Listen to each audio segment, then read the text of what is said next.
29, and I live along the Appalachian Range in lower West Virginia.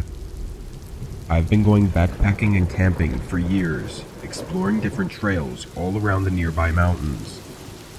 My best friend, who lived just a few miles from me, would often join me on these hikes. We usually planned one big trail every year in the fall, being anywhere from a few days to a whole week of backpacking and camping. In 2019, we planned to take a trail across the range to a small lake at the top of the mountains. In the days leading up to the trip, though, my friend had to call it off because of an emergency at his work. I'd already taken the whole week off of work and had everything ready to go, so I decided to just go alone.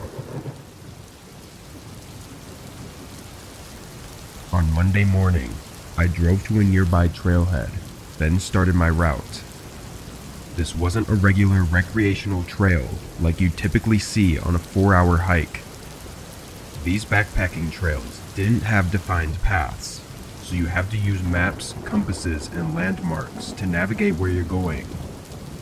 Typically, there's a large landmark in the distance, like a specific rock formation that you hike toward, and when you get there, you can see your next landmark, and so on. I spent the first 2 days hiking toward a ridge in the mountains. When it got dark on the second day, I set up camp several hours from reaching the ridge. I pitched the tent and got a fire going, then heated up some of the food I brought in my bag. The sun had already set, and it was around 8 o'clock when I laid in my tent to rest and read. I left the fire going, planning to put it out before actually sleeping. 20 minutes into reading, and through the fire crackling outside, I heard the strong sound of a stick snapping right behind my tent. I jolted up. My first thought was a black bear, possibly having smelled the food I cooked earlier. I didn't hear anything else though. I crawled out of the tent and shined a flashlight into the tree line behind my tent. Nothing. I called out aggressively to scare away any predators, but again, there were no sounds of anything running away. It was really strange because the stick snapping was very distinct, definitely being from something stepping on it. I stayed outside the tent for a while, looking around constantly before putting out the fire and going inside. I found it really hard to sleep that night because I was so focused on listening for more sounds. In the morning, I was almost surprised to have even slept through the night. I packed my tent and everything else at the campsite, then continued along until I reached the ridge. From there, it was a straight shot to the lake. I was moving fast, trying to get there before dark so I wouldn't have to move my campsite again the next day. I arrived with about an hour to spare before sunset. The lake was beautiful, very much worth the hike. I walked around it, enjoying the scenery, then pitched the tent and set up my camp on the tree line beside the lake. As I sat by the fire, I kept turning around, hearing soft noises somewhere between the trees behind me. I figured I was just being paranoid, but it was really creepy. It almost sounded exactly like footsteps, but I knew nobody would be out here. I would have seen their tent when I walked around the lake. It was too dark at this point to see anything further than a few feet, so looking around wasn't an option anymore. An hour later, I got in my tent and laid down. Every few minutes, I would hear footsteps again. They were barely too quiet for me to tell for sure what they were though. Eventually, I got so tired that I fell asleep. And what I think was only an hour after I fell asleep, I woke up to the sound of someone running away from my tent. I jolted up and grabbed my flashlight, rushing out of the tent and looking in the direction of the footsteps. I saw the bare back of them running away in the distance. My heart was beating rapidly. I looked down and saw footprints all around my tent, like they had been walking around me and searching the campsite. I tried to get the campfire going again as fast as I could so I could see better. I was terrified. I had nowhere to go and nobody to help me. I sat at the fire all night, keeping my head on a swivel, but I never saw or heard anything else. In the morning, I snapped a few pictures of the lake, then started the hike back. I had planned to stay for a whole day. I wasn't comfortable anymore, feeling like I was being followed. I was able to make it back without any more trouble, thankfully. But, along my journey, I began noticing several things missing from my backpack. Small things, like food, a few tools, etc. But I always had my bag with me. Even today, I wonder if whoever had been outside my tent that one night had actually snuck inside and stole from my bag while I was asleep. Even the thought of it makes my whole body shiver.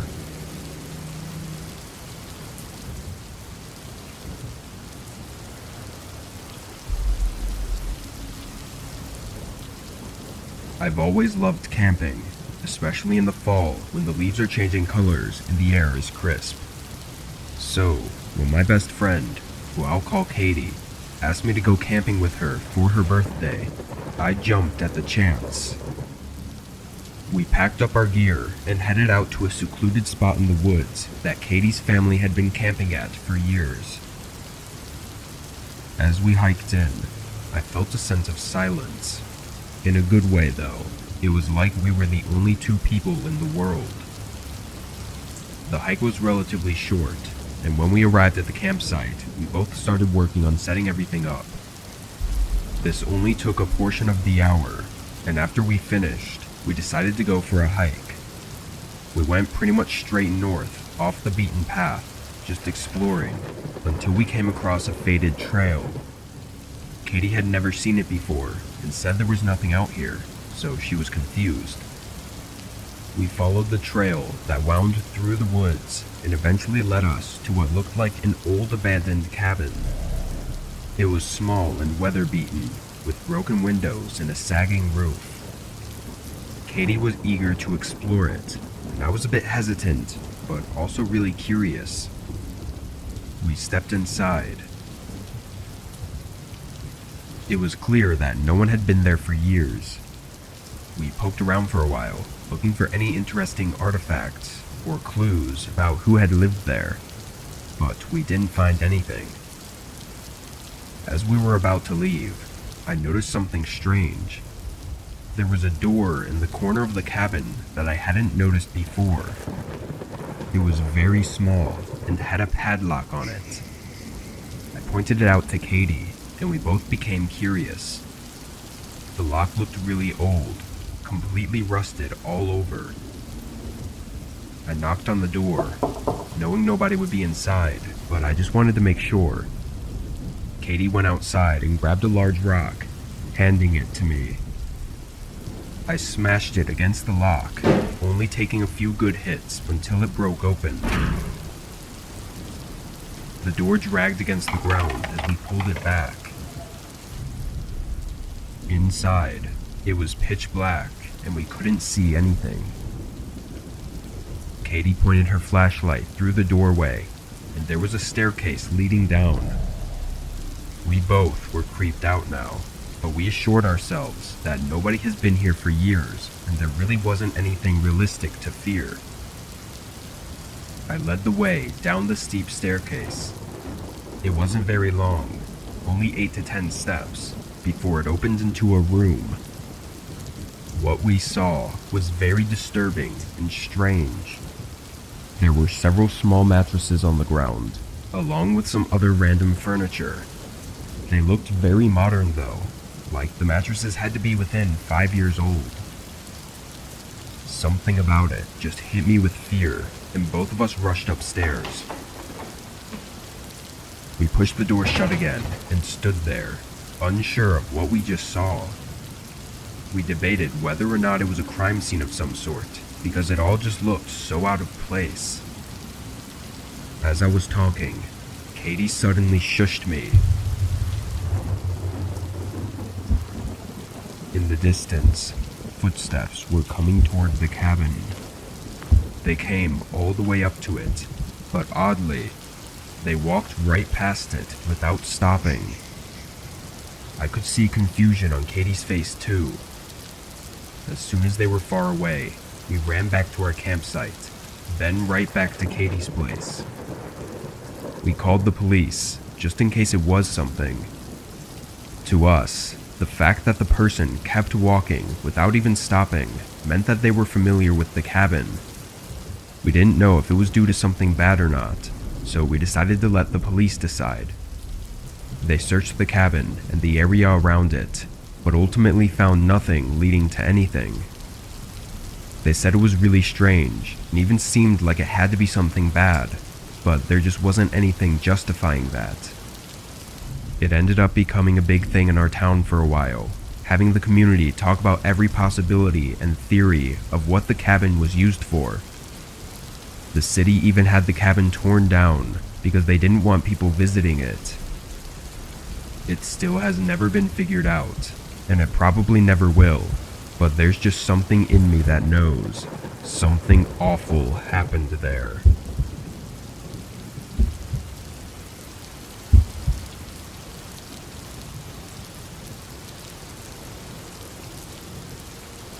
Every year as a kid, my family would go on these big camping trips. I was always really excited because we lived in Arizona, where there's pretty much nothing, and we'd camp in Washington. Seeing trees and grass was my favorite part, but I also got to see all my cousins, and even though we only saw each other a couple times a year, we were really close. My favorite cousin, who was more like a brother to me, was Luis. He was a year older than me, and we were inseparable when together. Because of what happened, we became even closer after that camping trip. I think it took us both a while to understand what really went on and what more could have happened to us.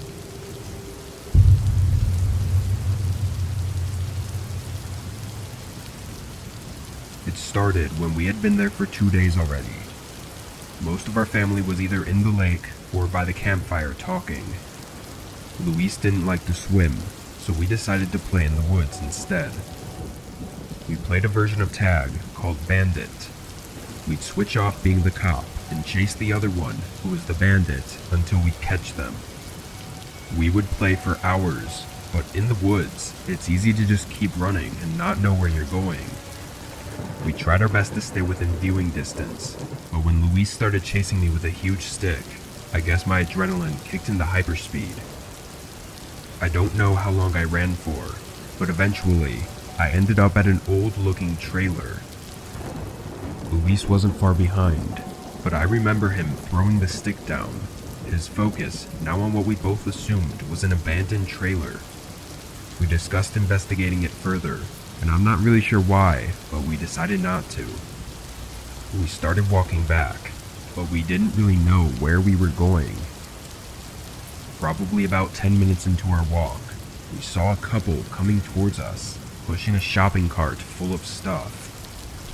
The woman approaches us and is really nice, while the man stayed back. She asked if we were lost, who we were with, our names and ages, and I remember when we told her how old we were, she looked back at the guy and then to us again. She told us we don't have to be scared, and she'll help us find our way home after they drop off their stuff at their campsite. She said we could also make s'mores if we wanted. Luis and I were hesitant, but she seemed really nice, and it was still daytime, so for some reason that made everything way less suspicious. In my 7-year-old brain, bad people only do things at night, so we were fine. We walked with them for a while, following them back to their camp. While her and Luis were talking, I glanced over at the shopping cart. It was filled with a bunch of rusty metal things, and what looked like to be nothing new. Nothing was in bags. Everything just looked like trash they'd found somewhere. I started to get really uncomfortable, and I could tell Luis was too. Every time I'd look over at the guy, he was never smiling, and sometimes he'd be staring at me with a blank stare. This was 18 years ago, and I still remember how creepy he looked. We walked a bit further until the trailer came back into view, and the woman grabbed Luis and mine's hands and asked if we were excited for s'mores. Suddenly, I heard Luis's name being called, and then mine. We all stopped for a second, and the lady squeezed my hand a bit tighter. She asked something to the guy along the lines of what they should do. He responded, but I don't remember what he said. The lady started to turn us toward the trailer while holding us tighter and tighter. She started to speed up as well, into sort of a fast walk. I looked back and saw my sister through the trees. Without hesitation, I yelled her name, and the lady immediately let go of my hand. Luis and I ran to her as she made her way towards us. My sister yelled to the others that she'd found us. My mom and dad thanked the couple who had told them this elaborate story on how they've been trying to find our parents for a while now, and that we're such sweet boys and everything. I remember my parents inviting the couple over for burgers, but thankfully they declined. I think because the lady was so nice and that we were found safe, that my parents didn't think twice. I do recall my dad and uncle talking about how creepy the guy was though. My cousin and I ended up telling my sister, who found us, that the couple was weird, but I don't think she understood what we meant. It wasn't until my cousin and I were old enough to understand that some people have really bad intentions. We talked about it again in depth, and we both came to the conclusion that by the looks of it, they were tight on money, and were probably going to sell us or something. For years growing up, I had kept this from my parents because I was supposed to be the strong man of the family, and thinking about that time made me feel gross and preyed upon. Luis also felt embarrassed, as he was older than me and felt he had failed to protect me. We eventually told our parents a few years ago, but I wish we had told them immediately, and maybe something could have been done. Nowadays, I never let my kids out of my sight, and always let them know that they can tell me anything without fear of being judged, especially my son.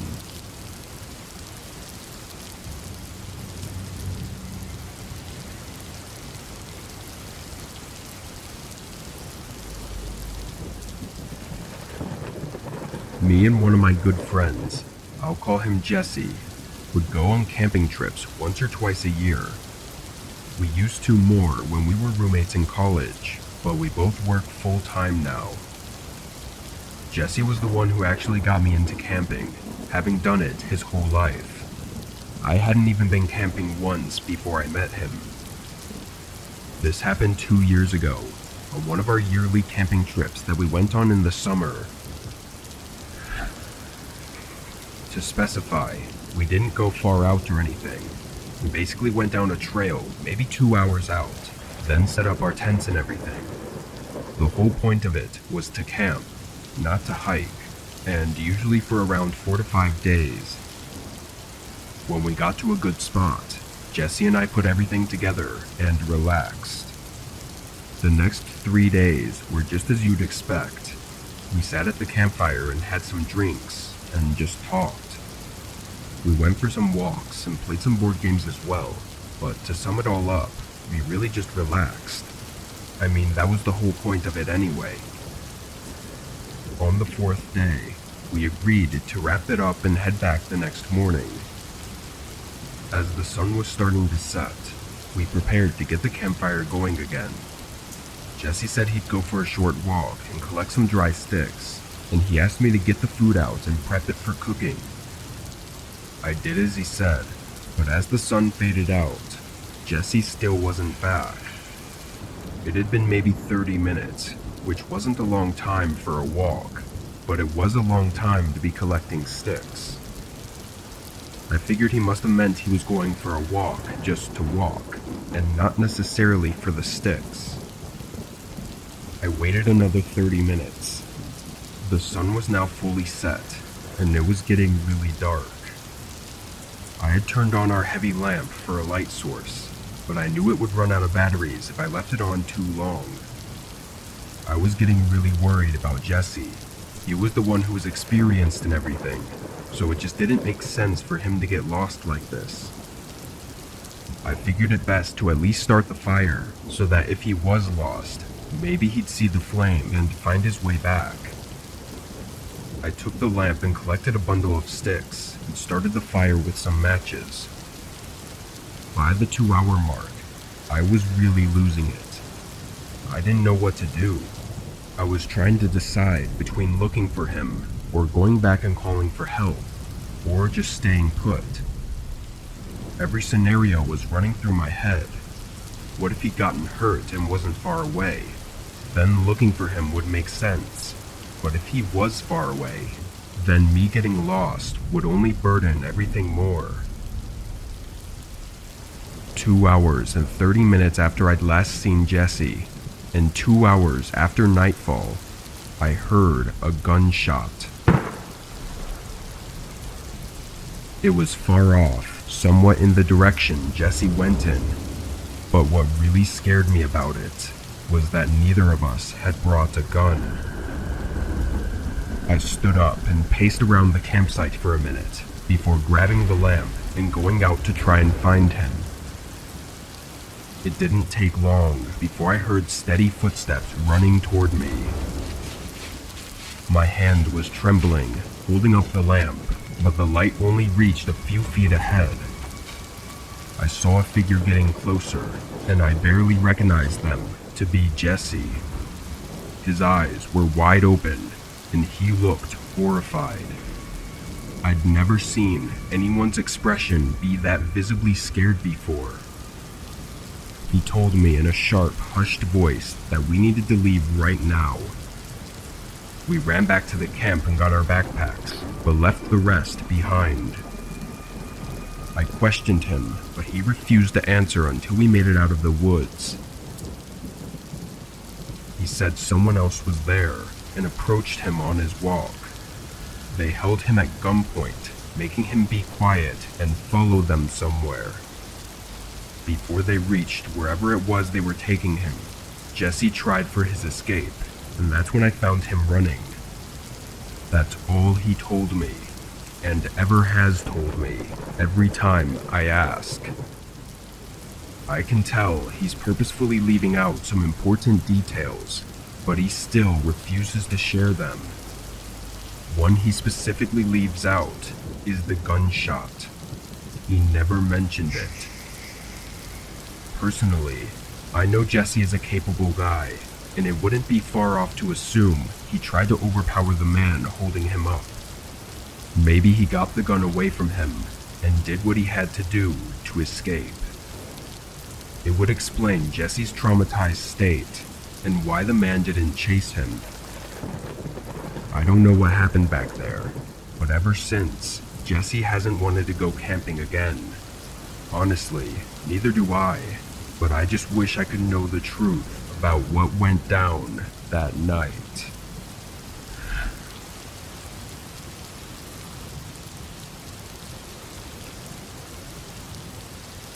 I do a lot of small camping adventures throughout the year. I try to keep these adventures under 3 days long so that I could do them on the weekend and only have to take a day or two off from work. This was just another camping trip of mine that I'd set to go on one weekend in the middle of April. My plan, so to speak, was to hike an estimated 5 hours up to a small lake and set my camp right next to it, then stay a few nights before going back. On the morning of, I drove out there and started the hike at 8 a.m. This lake didn't have any trails leading to it, which was part of the reason I chose to hike there. It was only a 5-hour walk, so getting lost wasn't too concerning, and I wouldn't have to share my experience alongside a bunch of random people who also wanted to go camping at the same spot. 4 hours into walking though, I thought I saw someone. I was just spacing out when I saw something far ahead rush past my view.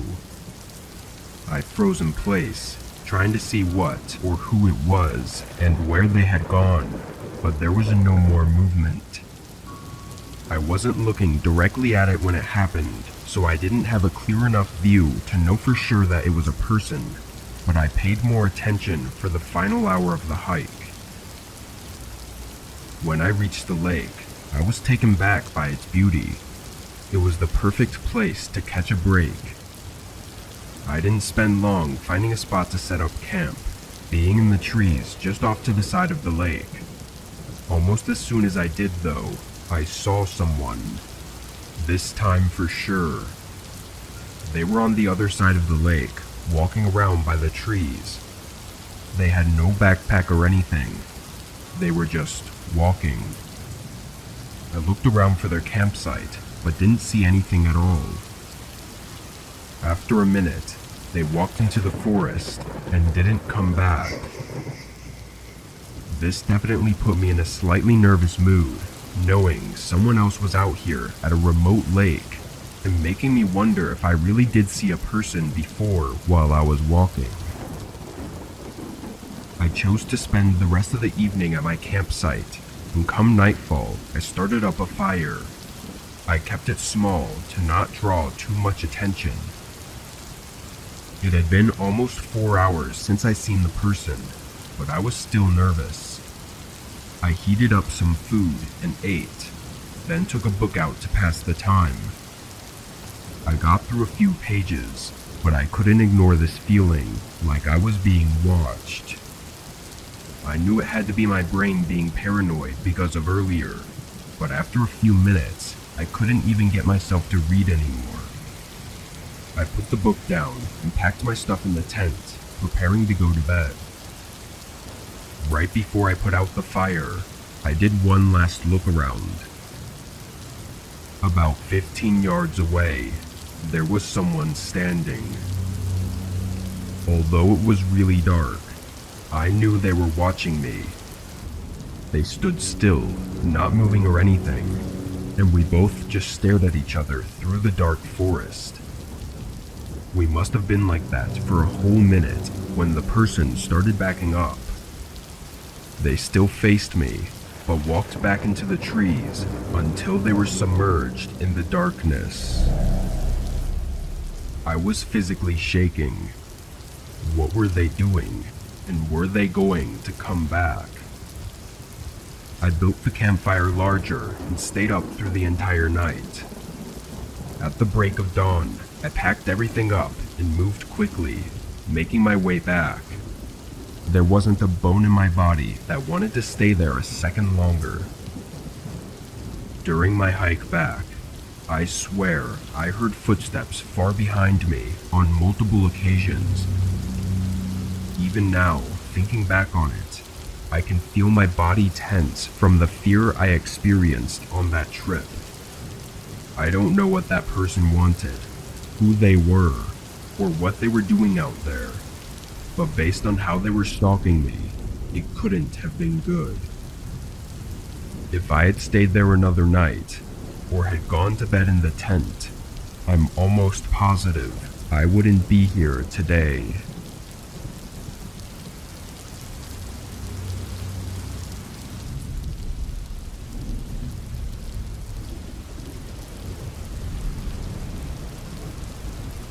I was on a camping trail in the northern Appalachians, I believe 5 years ago now. It wasn't anything special, just some new trail I was going along.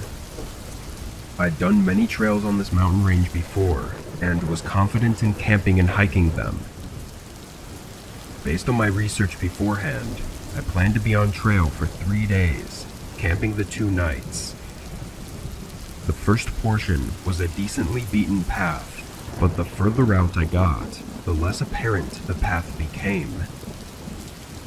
I continued still, until a few things caught my attention, and I started to wonder if I was even on the right path anymore. I checked my map and compass, as well as some directional notes I made on my phone when I was researching. After looking into it, I was 90% sure I was on a different path. However, the map showed no alternative paths on the route, so I was really unsure where I was. I turned around and followed the path back to try and get on the right trail again, but it was starting to get dark, and I was worried that I'd venture off and get further lost. So, I set up camp where I was. I didn't go through the effort of doing a full setup. I just put down my tent, and that was about it. I bundled up in my sleeping bag and fell fast asleep. A few hours into the night, I woke up. To the best of my knowledge, it was for no other reason than having to use the bathroom. But when I unzipped the tent and went out to the trees, I noticed a glow in the distance. An unmistakable flickering glow of a campfire. My first thought was maybe someone had coincidentally followed the wrong path as well. But as I thought it over, I realized the chances of that were extremely low. It was also around 2 a.m., so having a fire going in the middle of the night like this was very unusual.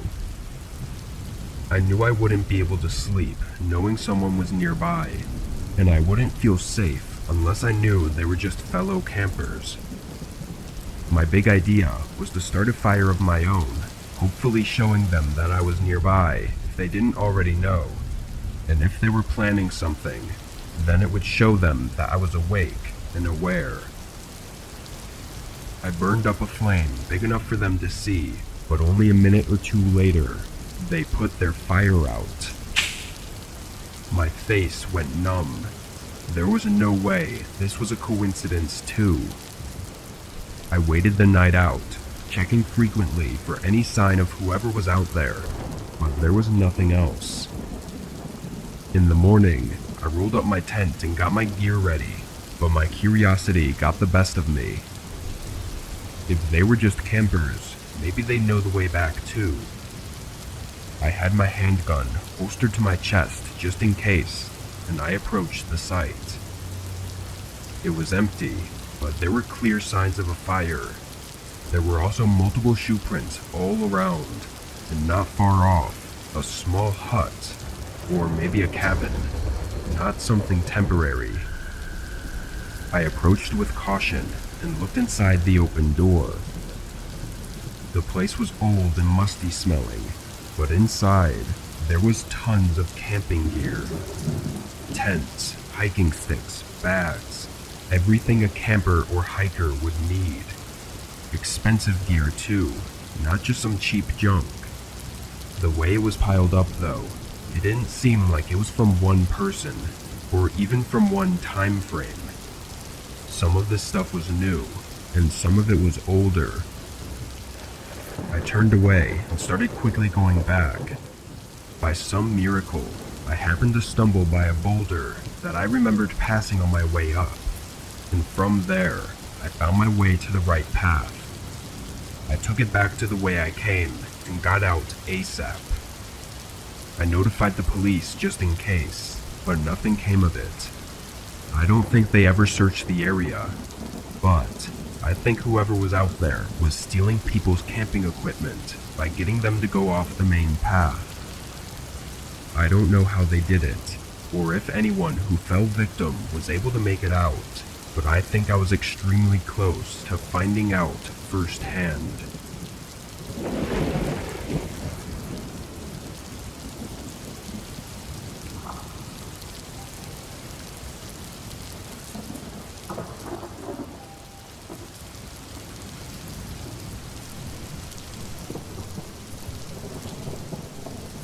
Back in high school, my house had a huge backyard that was connected to a large forest. When we were kids, me and my friends would go and play games far out in the woods. There was always this small sense of danger being out there, which made things more fun. As we grew up though, we stopped going out there because there was no point. But then one day, me and my buddy Tyler were hanging out on the couch when he brought up this idea of going out into the woods late at night. Over the next few minutes, our idea evolved from just a simple walk in the woods to full-on camping overnight. Tyler said his parents had a tent we could borrow, so we walked down the street and picked it up from his garage. Now's a good time to mention that neither of us had ever been camping before, so we had no idea what we were doing. Honestly, I don't think either of us thought anything of it though, because we would only be out there for a single night. After packing a bag with a bunch of snacks, water bottles, and a portable phone charger, we set foot in the woods. We found out within the first couple minutes that the flashlight Tyler brought was really shitty, barely lighting up more than a few feet ahead. It was enough to keep us from walking into trees and bushes, but we couldn't see much else. During the first 15 minutes of walking, we talked about how excited we were and how creepy it was going to be. But then we walked for another 15 minutes without really talking. I think we were both mesmerized and a little bit spooked by the eerie silence. A couple times, I thought I heard something walking nearby, but the flashlight would never reach far enough to see anything. After our 30 minutes of walking, we found a place to set up. It was an open section of grass with trees around it. Tyler wedged the flashlight on top of a bush so that it lit up the area, and then we started setting up the tent. He said it was an easy assembled tent, but there was nothing easy about it. We probably spent an hour to get the tent to stand up without falling in on itself. It also didn't help that every time we'd hear something, we'd have to grab the flashlight out of the bush and shine it around, then set it back up and start over on the tent. I don't know about Tyler, but at this point, I was regretting coming out there. When we did eventually get the tent up though, it was a lot less stressful. We sat inside and listened to the sounds of the woods. It would be completely silent sometimes. Then a minute later, there would be birds chirping or some other animal making noises. It was a really cool experience, until we both heard a more familiar sound. We stayed in the tent, listening as these footsteps made their way around the trees. They didn't sound like they were getting closer, but more like they were passing by. One thing we were both sure of was that they were human footsteps, not any other animal. After a minute they were gone, but me and Tyler stayed quiet, staring at the inside of the tent as we listened carefully. Around 10 minutes later, once we were sure whoever that was long gone, we left the tent and sat outside instead. We both felt a little too vulnerable sitting inside there without being able to see what was going on around us. As we sat and talked for a while, that same sound started coming up in the distance. This time, it was getting closer. It eventually got so close that we were worried they were coming directly at us. Tyler shined the flashlight in the direction of the footsteps, but the sound continued. They walked toward us slowly, and just when we thought the person would come into view of the flashlight, they stopped. They sounded so close, enough for us to hear them breathing, but just barely outside of the light. Both Tyler and I were frozen, staring at the darkness beyond the flashlight. Then we heard them take one step back, and then they began walking away. A minute later, the footsteps had disappeared, and the entire woods was silent again. We undid the tent as fast as possible and immediately left. We were so shaken up, we didn't even follow the right way home, and somehow ended up on a neighboring street. We walked down to my house and stayed up the entire night in my room, talking about what happened, or what could have happened. We never stepped foot inside those woods again, and even today, I stay far away from anywhere isolated. Whoever that person was, out there alone in the woods at night, had to be up to something awful, and I think we were really close to finding out.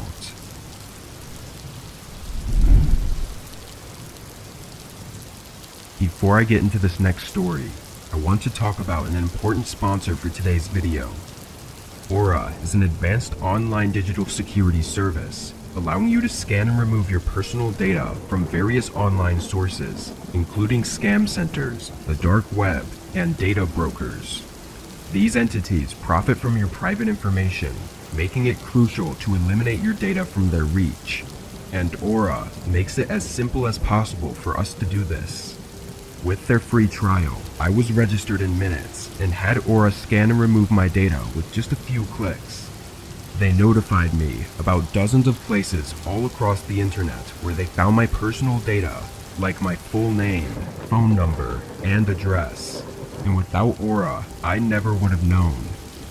Afterwards, Aura continuously monitors my data, instantly notifying me of any issues that arise and enabling swift resolution.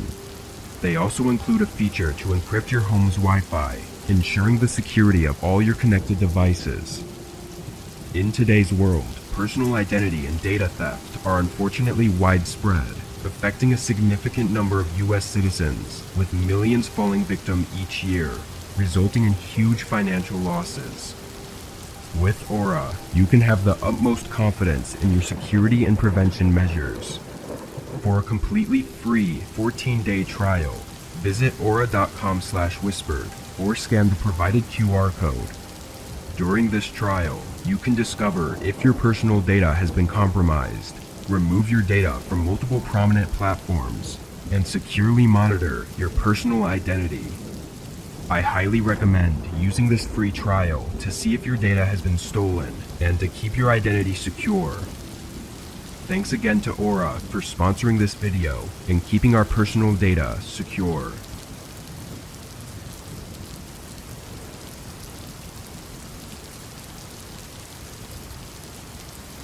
I'm 28 and live in Illinois. If you've ever been here, you know this state is completely flat and doesn't have much to do in terms of hiking or camping, at least not with scenic views.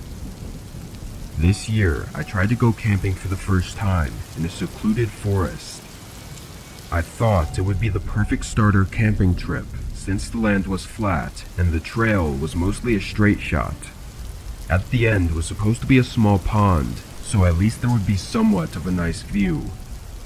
The hiking part was short, being just under an hour, but the pond at the end was very underwhelming to say the least.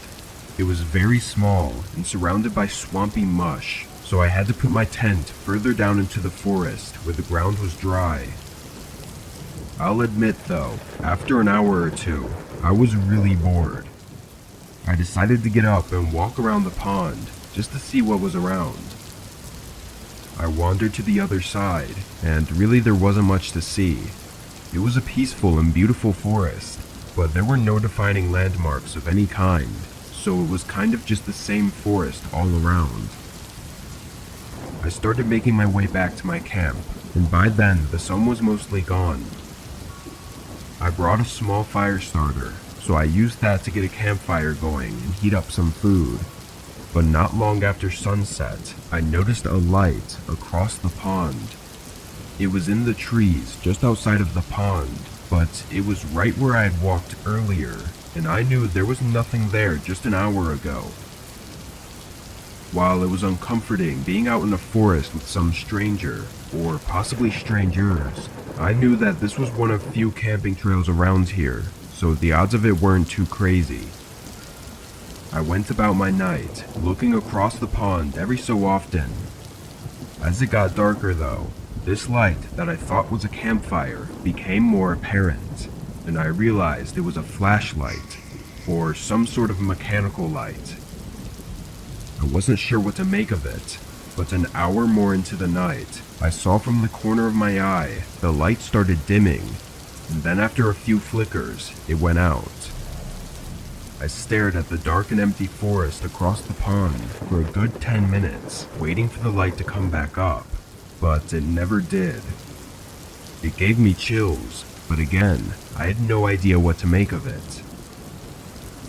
The rest of the night was surprisingly quiet. I slept, and as far as I'm aware, nothing happened overnight. As the sun rose, I prepared for another walk. I was still thinking about that light I saw, and really wanted some answers. I walked around to the other side of the pond where I saw the light coming from and searched around. It didn't take long for me to find the culprit. A hefty flashlight laying in the grass. The batteries were drained, but it looked pretty new. No scratches or noticeable wear and tear. I looked around some more and saw nothing else to indicate someone being here. After some thought, I decided to leave the flashlight where I found it and started heading back to my camp, but stopped in my tracks when I saw someone across the pond. They were standing by my fire pit in the middle of my camp. Then I saw another person come out of the trees and join them. It looked like 2 adult men, but that's all I could tell from where I was. I was too scared to yell or say anything, so I just watched as they walked around my camp and looked through my things. Then one of them stopped and turned to face the pond.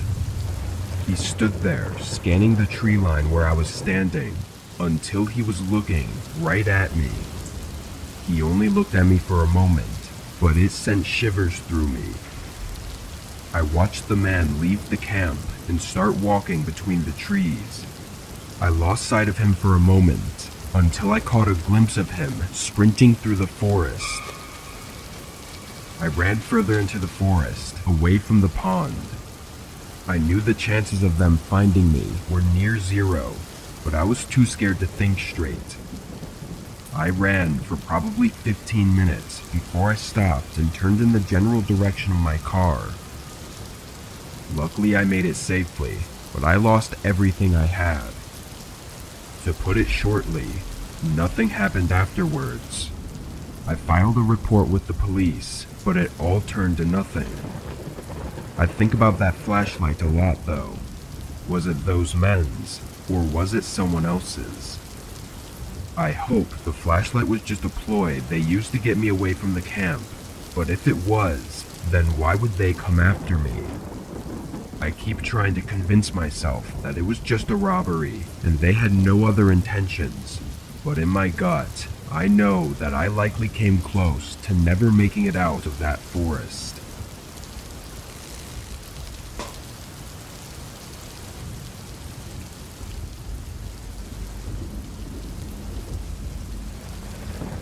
Last year was the first time I'd ever had something happen on my camping trip. I'd go camping alone several times a year, usually going to the same spots, but sometimes I'd try and find somewhere different. For this trip, I decided on a 4-mile camping trail that I'd never been on before. I drove out 2 hours from my house to a remote location where I started the hike from. Right away, I was not enjoying the trail as much as I thought I would, mainly because some portions of it were wet and muddy. Still, I continued along and tried to avoid those spots. I went down for a while, and around 45 minutes in, I saw something off the side of the trail. It was a tent, but very worn down and had a few rips in it. From afar, I could see that nobody was inside of it, so I walked closer. There were no signs of any intentional damage. It all just seemed to be weathered over a long period of time. The fact that it was still standing up was mind-blowing to me. I looked around it and inside of it, but oddly enough, there was nothing else. I thought I'd find a bunch of stuff left behind, but there wasn't anything at all other than the tent itself. After a couple of minutes, I went back to the trail.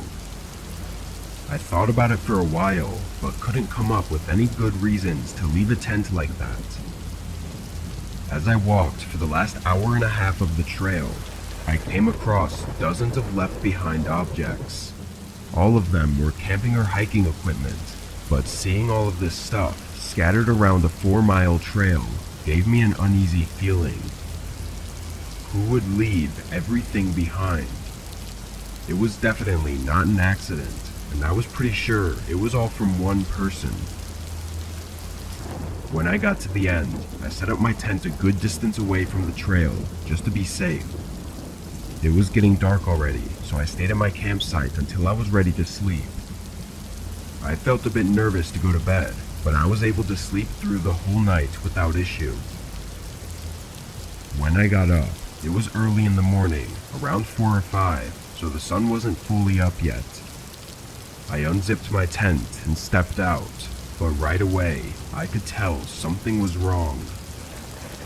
I turned around, and on the other side of my tent, a man stood just a few feet away. He was tall and thin, wearing disgusting clothes, and his face was covered in dirt and grime. He looked at me with this empty stare. I stood there motionless. In the moment, I was so shocked and scared, it almost didn't even seem real. "Leave," he spoke in a soft yet creepy tone.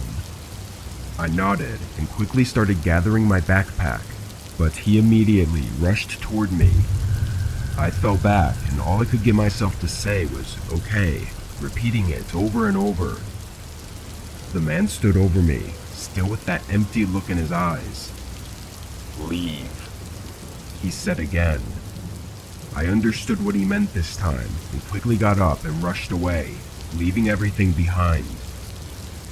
I took one look back as I got out of there, and the man was rummaging through my backpack like a curious animal. I jogged as far as I could, then fast-walked the rest of the way to my car. Thank God I kept my phone and keys in my pockets, for this situation could have been 100 times worse. I drove out until I got service, then called 911. I found out that there was an almost identical case to what I experienced, but whoever filed it chose for it to not be publicly announced by the media. This was likely the person whose tent and belongings I found on the trail.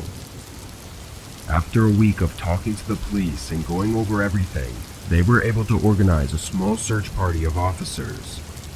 They went down the trail and came back with no sightings or evidence of the man, but they found most of my stuff nearby my campsite, tossed around like trash. After that, the case went stale, just like the previous person's. The thing I always come back to is how the man didn't keep anything.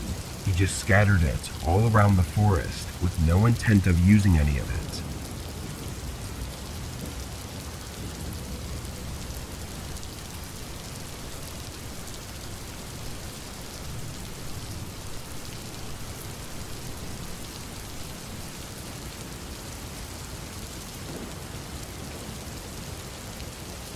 I owned an RV that I would use all the time as a camper in the woods behind my house.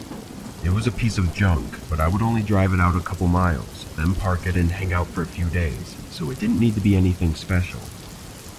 Around 4 years ago, I took this RV out into the woods for a normal weekend of camping.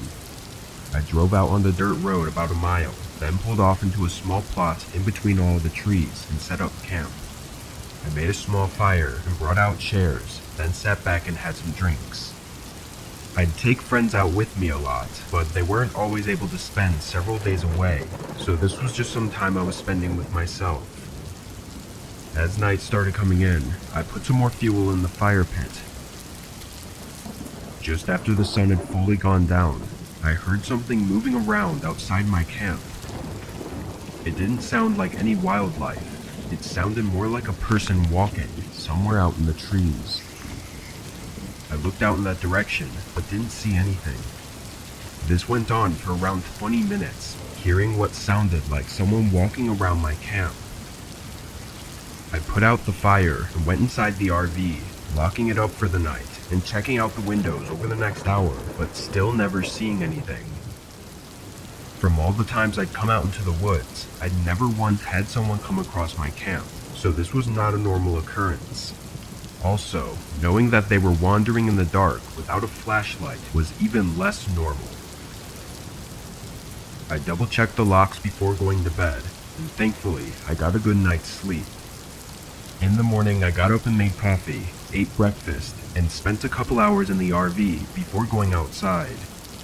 I wanted to take a hike around, but I wasn't too comfortable with leaving my RV there, knowing that someone else was out here, so instead I went for a short walk. I went out where I had heard the person from last night, looking for any shoe prints to confirm that it was actually a person, but from my quick search, I didn't find anything helpful.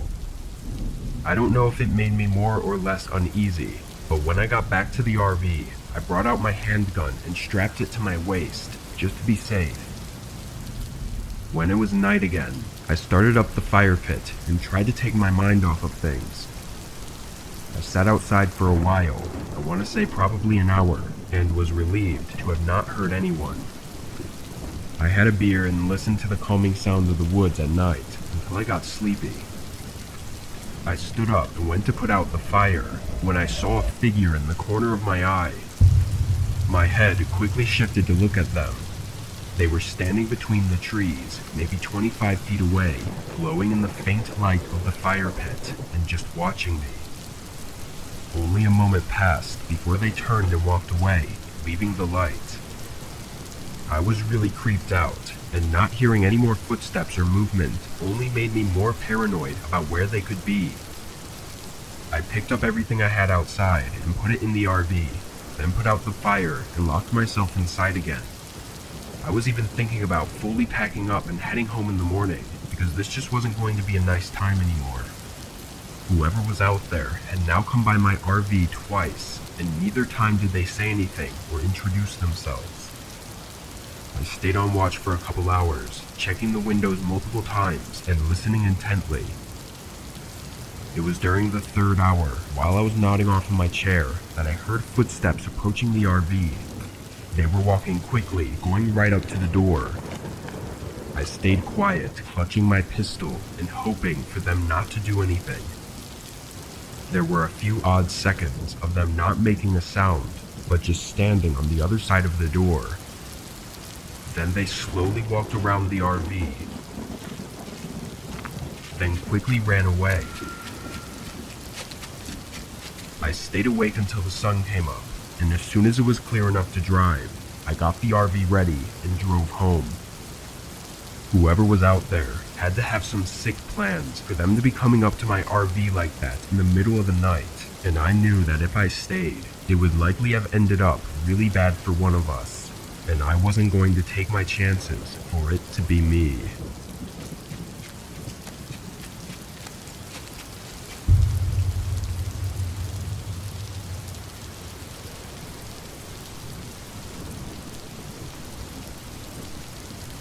My family owns some cabins in Oregon that all of us like to stay in sometimes, or have family get-togethers there. But for this trip, I was going solo.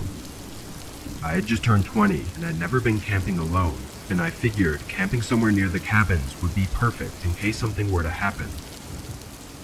I drove an hour there, then walked 30 minutes down a trail that led to the cabin I would be staying by. As I walked up to it, I noticed one of the windows was missing. There was no glass on the ground. It looked like the entire window had just been taken out, which was a very unexpected thing to see. I didn't plan on entering the cabin, but I had brought the key for emergencies, and this felt like something I should investigate. But I was even more confused when the door opened without me unlocking it. I walked in, and right away it was obvious that the place had been broken into. There were muddy footprints all over the floors, and some more expensive stuff was missing. It was unfortunate to see, but there was no way of knowing how long ago it all happened. From what I knew, it had been months since anyone was at the cabins, and even then, they may not have even come to this cabin. I tried to lock up the place as best I could, and set out to find a spot to camp. I had no service, but I didn't feel it was absolutely necessary to let my family know right away, or even to call the police yet. I walked 30 minutes down the hill from the cabin and found a flat enough spot to set up. Rain started pouring down, and being new to this, it took me a couple hours to get everything set up the right way. Already being soaked, I sat outside on a nearby log under a tree and started eating some prepackaged food, when out of nowhere, I started hearing someone talking. I immediately spotted a man walking behind me. He was drenched, walking up the hill toward the direction of the cabin, and didn't seem to have noticed me. The way he was speaking was really weird because it made no sense, and he was obviously talking to himself. Soon, he walked out of sight, but something about seeing that gave me chills. An hour went by, and I took a quick hike back up to the cabin to see if he was maybe staying there, but from afar, it still looked empty, so I went back. Once it was night, I used a fire kit to start a small campfire and used it to heat up some of my food. The rain made it difficult, but once the fire was going, it stayed up pretty well. Not long into it, I heard footsteps coming from up the hill. I stared at the trees, seeing nothing but pitch black beyond the reach of my campfire. They continued walking until a man came into sight. I couldn't see much of him, but he looked similar to the man I'd seen earlier. "Hey, what do you want?" I yelled, trying to scare him off. He stopped and stared at me, blank face, having rain dripping from his head as he just stood there. I yelled again, but he didn't move. We were standing just 10 feet from each other, and every second made me more and more scared of what was about to happen. Then, through the rain, I heard the sound of a single footstep behind me. I instantly sprinted to the side of the hill and didn't stop until my legs gave out under me. I don't think they chased me, but with the rain and wind, it was too hard for me to hear while running. I found my way up the hill and walked the rest of the way to my car in the rain with only my phone light. Once I got in range, I called 911. In the days following, a team was sent out to investigate the cabin and my campsite. My campsite was gone, left with only a few useless pieces of equipment, but in the cabin, they identified 3 unique shoe prints on the floor.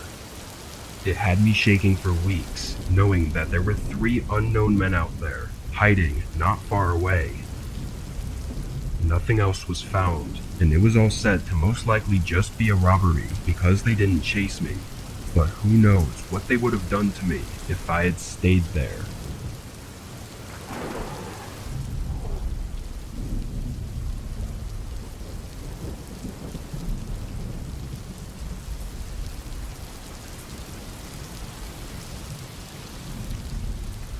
I was taking a summer hiking and camping vacation a year ago to a small river near my parents' house. I was visiting them for a few days, then going out alone to camp along the river for a night or two and head back home afterward. I don't live in the most adventurous state, so I always try to get out in nature whenever I'm in my parents' town. After visiting them, I set out on my hike. The trail I took to get to the river was around 4 hours at a steady walking pace, but the best part about it was that nobody else ever used it. The river wasn't huge or anything, and there were plenty of trails that were more scenic and actually labeled. This one was just some thin dirt path that wasn't very defined. When I got to the river, it was basically dark, so I pitched my tent and got a fire going so I could relax before bed. As I sat there for a few minutes, I started hearing footsteps coming toward me.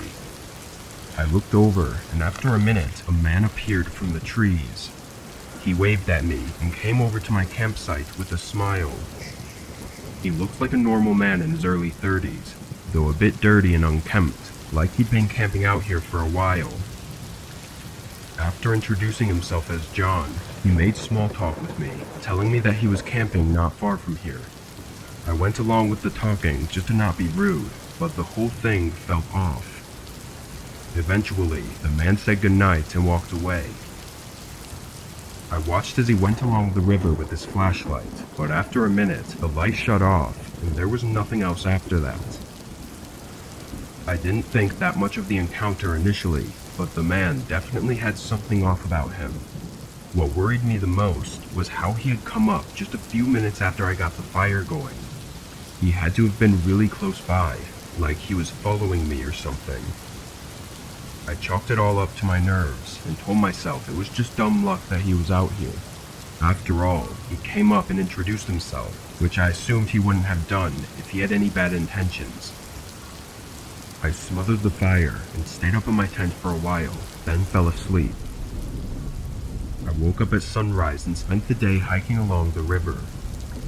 Strangely, I never saw any other campsites though.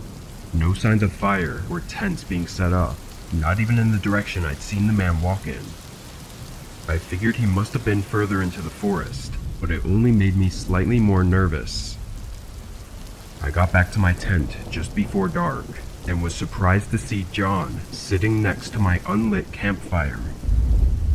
"Can I help you?" I said. He smiled and said he was waiting for me to come back because he had found something down the river. He got up and started walking, urging me to come with him and see for myself. I hesitated. "I'm gonna stay here, John. I'm just a bit tired." He turned around and looked at me with that same smile and asked me again to go with him. We looked each other in the eyes for a long couple seconds, and I knew for sure that something wasn't right. His smile began to fade, and he asked me one more time in a less friendly tone. I chose to not say anything, and after a moment, he turned around and started walking toward the river. As I watched him, I saw the outline of a small gun poking out of his shirt like he had shoved it in the back of his pants. While not uncommon to bring a firearm out in the forests, I'd never known any hiker or camper to have it uncomfortably in the back of their pants belt with their shirt on top of it. The only reason would be to have it concealed from other people's view, which as far as I know, shouldn't be the main concern when going deep into a forest. After seeing that, I started getting everything together and was walking back within the hour. Thankfully, I was able to stay on the path in the dark and made it back to my car after 4.5 hours of walking. The more I think about it now, the more terrifying that encounter was. I'm almost sure he had followed me to my campsite, but I don't know for how long, or if he was stalking me the entire time I was there. Him trying to lure me out to the river was almost surely an attempt at something awful, and I think that if I hadn't left when I did, he probably would have come back later in the night, and I never would have been seen again.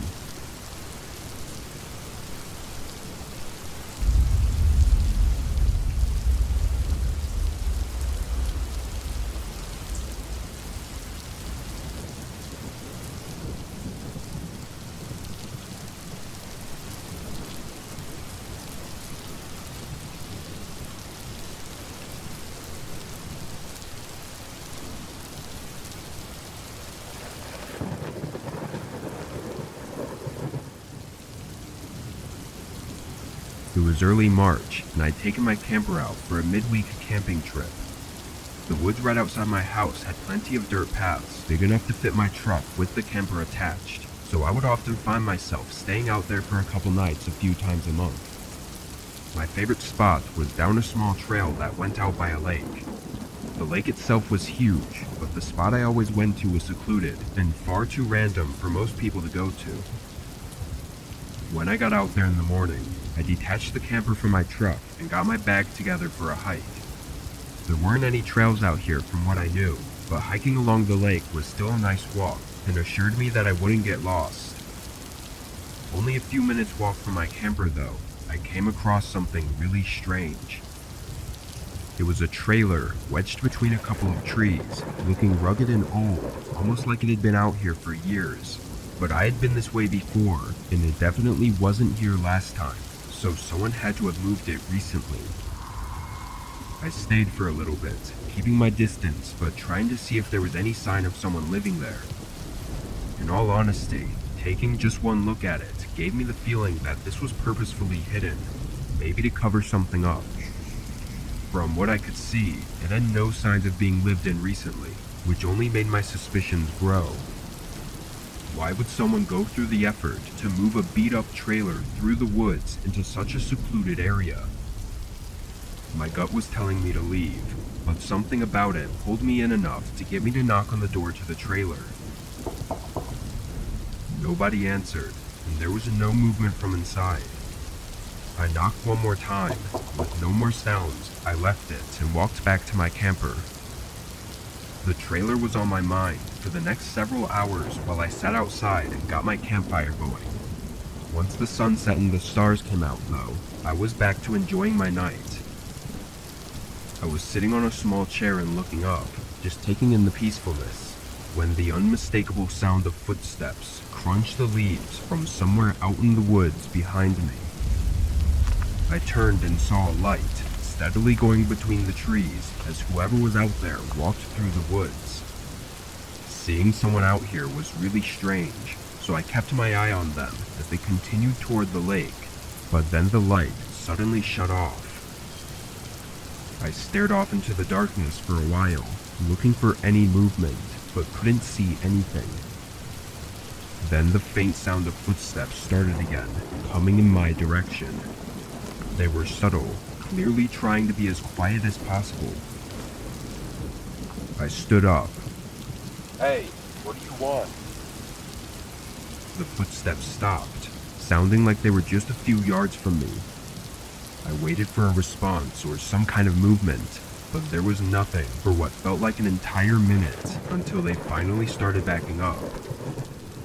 I heard the steps fade out into the woods, and I put two and two together, realizing he was going in the direction of the abandoned trailer. After his really strange behavior and thinking about the trailer some more, I was not going to risk staying the night. I packed up and reattached my camper to the truck, then turned my brights on and carefully drove down the path. It took a while, but I made it out and decided to call the police to report the strange behavior of the man, as well as the trailer. In the morning, I took 2 officers out to where I saw the trailer, but it was gone. And to make it all even more crazy, there were clear trails on the ground, showing the trailer having been dragged all the way up to the lake, where the marks faded into the waterline. Whatever that trailer was hiding now sits at the bottom of the lake, completely inaccessible, and no evidence ever came up to warrant the retrieval of the trailer, so everything is just left as a mystery. It's terrifying to think what that man could have done to me had he caught me by the trailer he was hiding, and unfortunately, I'll always be haunted with the mystery of what was behind that door.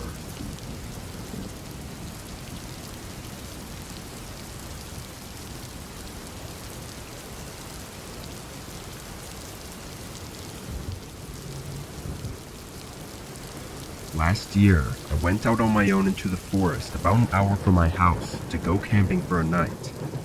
I wasn't planning anything special, I just wanted to spend some time outside for a day and then go home.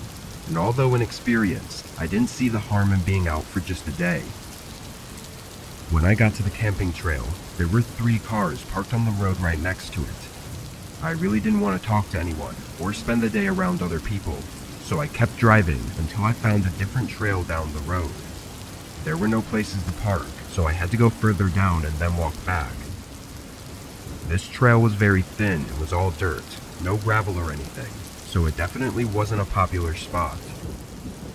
I started down it, going through relatively flat terrain with nothing but trees and bushes around. As I got about 2 hours in, the trail slowly started thinning out, until it was getting difficult to even tell if I was still on it or not. I had a feeling this could happen at the beginning, but I was 2 hours in, so I wasn't even worried about it by then, and had completely overlooked it. I turned around and started to make my way back, trying my best to find the more defined portion of the path, but just 5 minutes later, I saw something that made me stop in my place. A cabin, sitting right in the middle of the forest. My first thought on seeing it was that I was 100% lost because I hadn't seen it on the way up, but then my thoughts shifted toward the eerie feeling it was giving me. What was a cabin doing way out here? I approached it slowly, and seeing as it had no door, I looked inside. It was a mess, full of old garbage. The longer I stayed though, the more creeped out I got. I turned around and started going back to the trail, but was interrupted by a loud thump from behind me.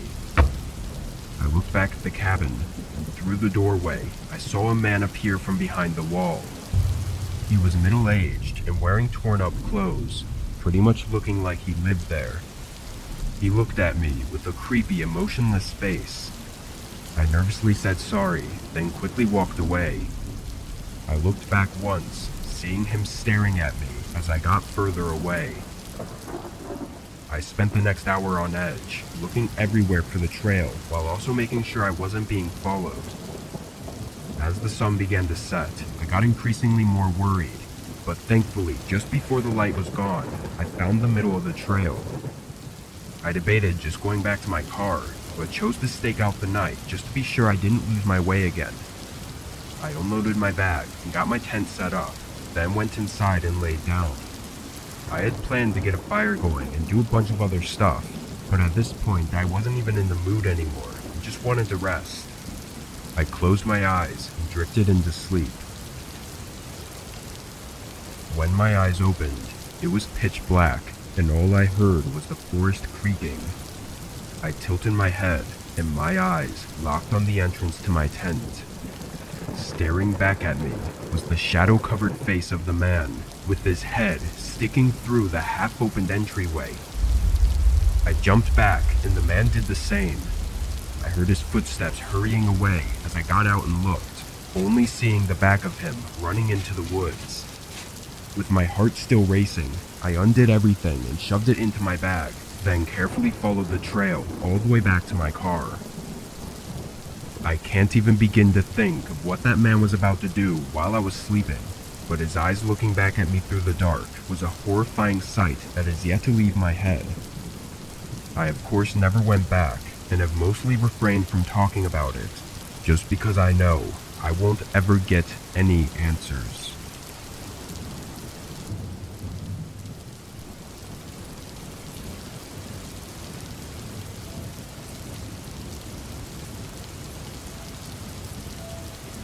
I went on a camping trip with my buddy from college.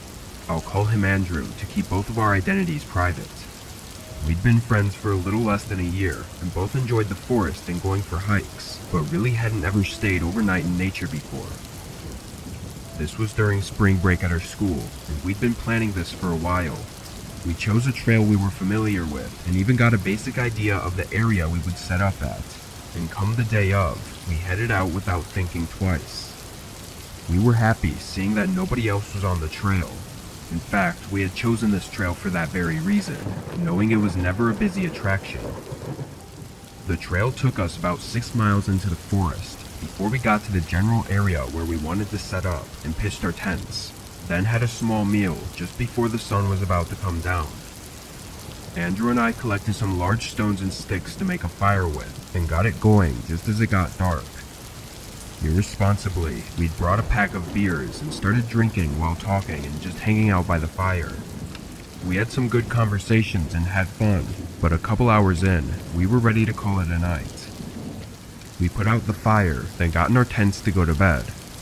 I actually fell asleep really easily because of the calm sounds of nature, but throughout the night, I kept waking up. It wasn't due to any noises, but I would just jerk awake for some reason.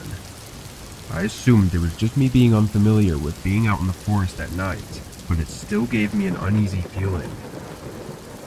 Then, on maybe my 4th or 5th time waking up, I heard Andrew's tent unzipping. I thought he was probably going out to use the bathroom or something, but he only took a few steps until I heard him open up his backpack and start searching around. Another 30 or so seconds went by with no other noises. It was like he was just standing right outside of his tent. I sat up and eventually unzipped my tent and looked out. As soon as the sound of my zipper began, I heard Andrew's footsteps rush away from the front of my tent, and by the time I stuck my head out, Andrew was ducked down and quickly shoved something back into his backpack, then turned and looked at me with a concerned face. Is everything okay? He looked at me for a moment, then nodded his head. Something about this immediately felt off. I climbed out of my tent and stood up, asking what he was doing out here. He responded by saying he was having trouble sleeping and just came out for some fresh air, but while he was talking, I looked down at his backpack. Sticking out of the top was the back end of a handgun. I felt my face turn white as I looked back at Andrew and tried my best to hide my reaction, but he already knew what I saw. We stared at each other for a strange few seconds before he turned and went back inside his tent, not saying another word. I'd never seen him act like that before, and his face gave away that he was guilty of something. It was already strange that he never told me he was bringing a gun, but the way he was acting just made it even more unsettling. I stayed up for the rest of the night, sitting on the ground outside the tent and waiting for the sun to come up. When it did, I packed everything up and left. After that day, Andrew never contacted me, which I guess proves that something was going on that night. I don't know for sure what would have happened or why it would have happened, but I know that I was lucky to get out of there before finding out.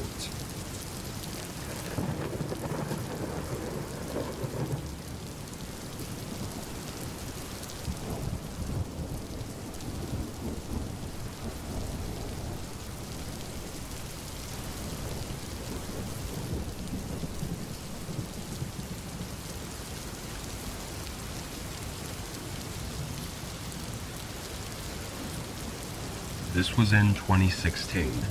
I used to live in a remote town with a pretty close community. The whole landscape around the area was flat, dense forest, so basically the only thing to do was go for hikes or go camping. Otherwise, you'd have to drive an hour over to the next, slightly larger town. Me and my friend Matt would go camping a lot, and this time he said one of his other friends recommended a place that we could go. So that's where we went. It was only a 15-minute drive from the outskirts of our town. There was no parking though. We just pulled over on the side of the road. The trail was also very faint and thin, and not something that looked used very often. We walked down, and after an hour, we made it to the camp. Supposedly, there was a nice view of the lake, but his friend must have been messing with us, because it definitely was not a lake or a nice view. It was more of a swamp, like a dark green overgrown pond. It looked like it could have been nice a couple years ago, maybe. After laughing it off though, Matt pointed out a tent on the other side of the water. It was way too far to see anything specific, but it was just a lone tent sitting among the trees. Then my eyes drifted along the edge of the water, further down from the tent. There was a person watching us. They were standing along the pond, directly across from where we were. I did a quick friendly wave, trying to not make it awkward. We both assumed they were the ones staying in the tent. Anyway, we pitched our tents on a hill, away from the water, and carried on with our day. We played a couple games and had some long talks.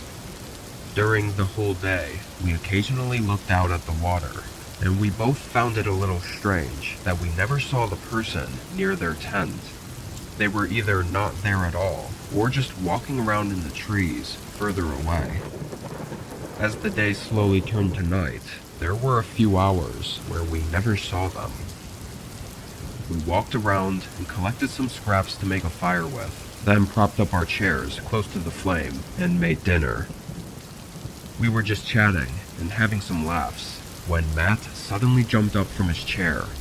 His eyes were locked on something right behind me. I stood up and looked. Standing in the dark, there was the outline of someone standing only 20 feet away. They had long and disheveled black hair and were wearing dark clothing. The shadows covered them too much to tell if it was a man or woman, or if they were holding anything. "Hello?" Matt called out. "Are you okay?" I followed up with. They stayed there for a moment, then hurried away. I looked back at Matt, and although both of us were freaked out, we both nervously smiled, like, what the hell was that about? Honestly, this was so long ago, I don't even remember what excuse or theory we came up with for why they were there. We assumed it was the person we saw across the water, but that's all I remember. Whatever we came up with, though, it was enough for us to continue the night without being too spooked. Somehow, we even went to bed, which, looking back on it, I have no idea how. We were just young and overconfident, I guess. But in the middle of the night, I woke up to Matt quickly unzipping my tent and shaking me awake. He was breathing heavily and had a look of fear in his eyes.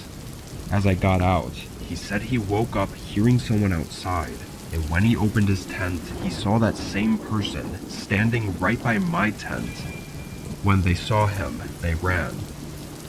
He was really freaking out, and I felt like I had to keep a level head as best I could. Our only options were to test our luck walking down the narrow path in the dark, or staying at the camp. We decided to rebuild the fire and stay up all night. We had everything packed up though, in case we needed to make a run for it. As soon as the sun came over the horizon, we got out of there. That day, after discussing it, we decided to put in a report with our police office, just to maybe warn others about someone out there that was acting unusual. We were surprised to get a call back later that day to have us come in for questioning about something. Turned out, the tent we saw belonged to a missing person that had been gone for over a month. They searched the area, but found nothing else. They showed us pictures of the missing person, and both Matt and I were sure it wasn't the person we saw, which is extremely disturbing. Likely that person had something to do with the disappearance of the other person, and had Matt not woken up and scared them off, I probably would have been missing too.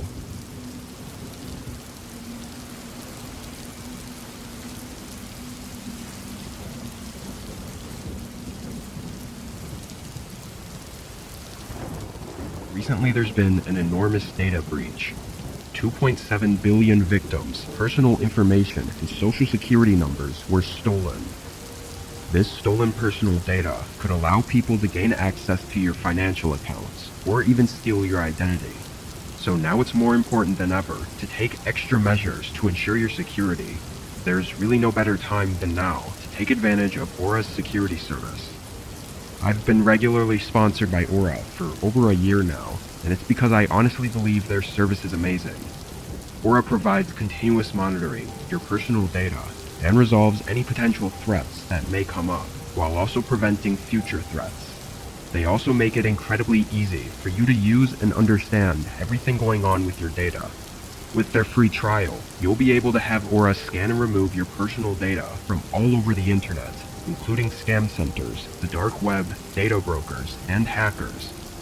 After this, Aura will set up continuous monitoring on all of your data, ensuring any issues can be resolved rapidly by notifying you the instant something comes up. When I had first signed up, Aura immediately found dozens of places across the internet that already had my personal data, including my full name and address. In just a couple minutes, Aura cleared all of it. Especially in times like these, with huge data breaches and scams happening so often, having peace of mind knowing Aura is protecting your information is above anything. By using aura.com/whispered or scanning the QR code, you can get a completely free 14-day trial, allowing you to see if your personal data has been leaked, remove that data from multiple large platforms, and securely monitor your personal identity. I highly recommend using this opportunity to find any leaked info and ensure it is taken care of and secured. Thank you again to Aura for sponsoring this portion of today's video.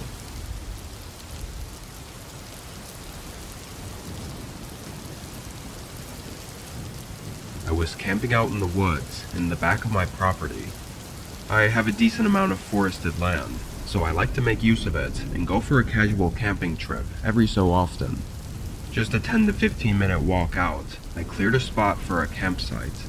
There was nothing special, like any views or lakes or anything. It was just a quiet place out in the woods to relax at. This was sometime in the middle of fall, and on this day, around 4 p.m., I headed down there. When I got there, I began putting everything together, and while I did, I happened to see someone walking out in the forest. They were only 100 yards out or something, but considering this was technically my property, it was a little bit strange for them to be out here. My land was bordered by other neighbors' land, too, so the only way to this spot was by trespassing. I wasn't really upset about it. I was just confused why and how they got here. They were walking away from the direction of my house, though, toward my neighbor's land, so I just let it be. Over the next 3 hours, I saw nothing else, and mostly just sat back in my lawn chair and relaxed to the sounds of the forest. The sunset fell over the trees and left the woods dark and foggy, So I lit up the fire pit I'd made and stashed it with some logs and sticks. It was just about an hour into the night, and as I was tossing more sticks into the campfire, I suddenly heard footsteps in the distance. I turned around and could hear someone running, like full-on sprinting through the woods, but it was pitch black out there. I just listened and followed the sound with my eyes as they ran past my campsite and deeper into the forest, slowly fading out. It was 100% a person too, from the sound of it, but I'm not sure there's any explanation for what they were doing sprinting through the woods at night. It made me really uneasy. I thought about packing up and going home, but it sounded like they didn't notice me or didn't care to bother me, whoever it was. I figured I was okay, and if anything, at least it was just a quick run back to my house. I kept the fire up and stayed outside for another 2 hours. Aside from the running earlier, it was a very quiet night. Around 10, I let the fire fade out and got in my tent, falling asleep soon after. Of course, I wasn't asleep for long though. I woke up to sudden footsteps sprinting toward my tent. My eyes shot open and I sat up, hearing the footsteps come right up to the outside of the tent, then abruptly stop maybe a foot away. My eyes began adjusting to the dark, and through the thin fabric, I could see the silhouette of someone leaning back and forth, like they were trying to look through it. Then there was the sudden sound of something tearing. My eyes looked a little bit to the left, seeing a knife sliding across the fabric and cutting a slit into the tent. Through it, a pair of eyes pierced through at me. I jumped up and bolted out of the tent, screaming and yelling as I ran into the woods. The adrenaline kept me going all the way back to my house, and I didn't hear their footsteps behind me, so it seemed like they didn't follow. However, when I called the police, I looked out the back window and caught sight of a figure standing in the trees, watching me. When officers came, whoever was out there had left. In the morning, they came back out to investigate the campsite, but days passed with no leads. Not only was it terrifying that they were out in the woods on my property, running around at night with a knife and cutting open my tent, but they also followed me back to my house, so they knew where I lived. I was on edge, barely getting any sleep for the next month. So far, nothing else has happened. If anything does, hopefully I'll still be able to update you on it.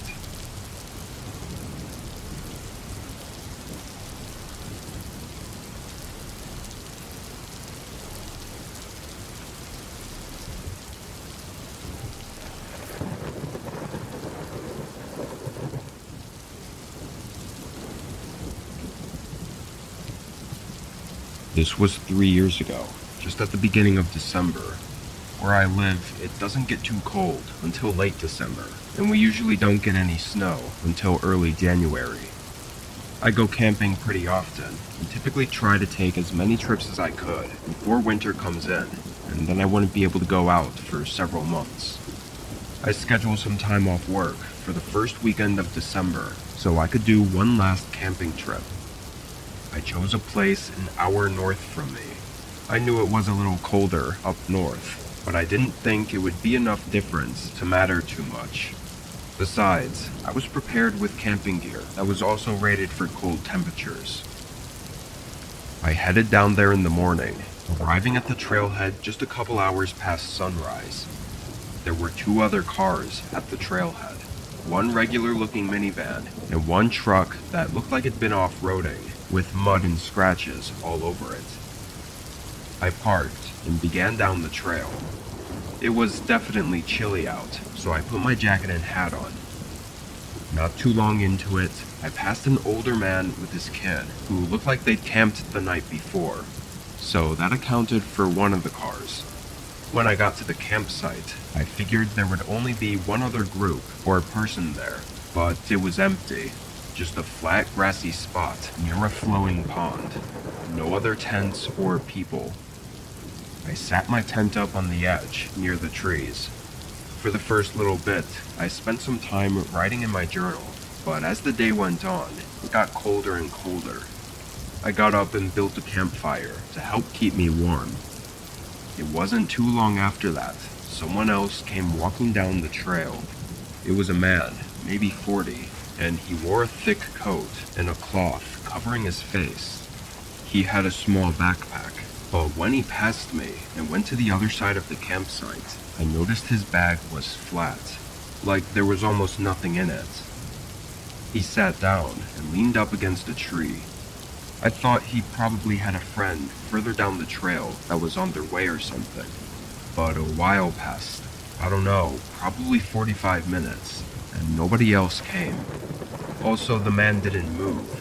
He was still just sitting against the tree and staring out at the pond. I didn't know whether to feel bad for him, or be creeped out, or what. But then, kind of out of nowhere, he got up and started walking over to me. Once he got to the other side of the campfire, he stopped and sat down, smiling at me over the flame. "Hope you don't mind if I share your campfire. It's much colder than I expected."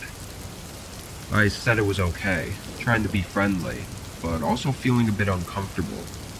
There was something off about his smile. The rest of his face just didn't match it. His eyes were droopy and tired, which made his smile seem fake. "Did you bring a tent? It's probably gonna get colder tonight." He shook his head no, but didn't seem worried or concerned at all, still having that smile. After that, there was a good 10 minutes where we both just sat there in silence.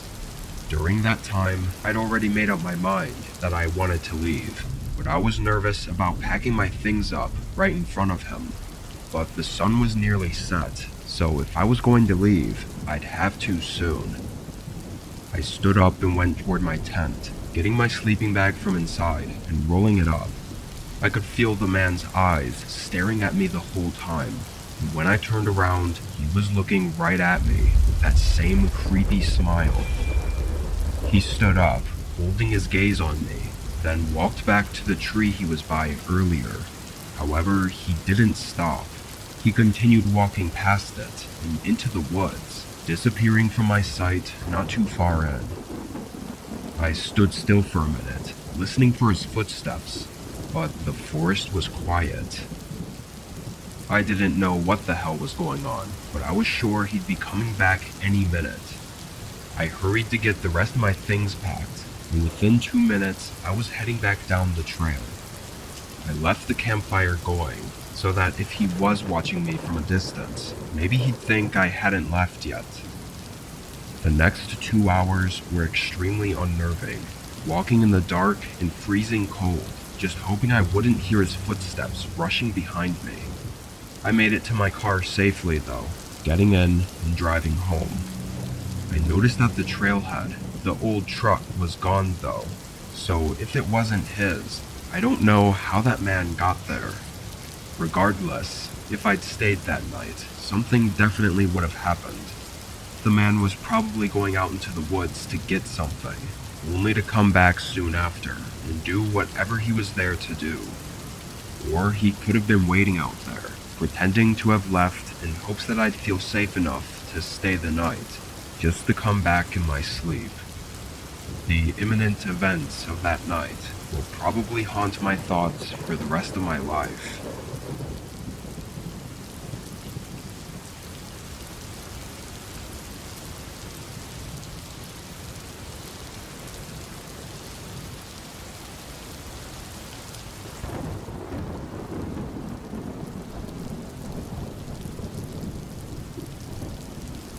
My brother Jason and I moved out to Colorado several years back.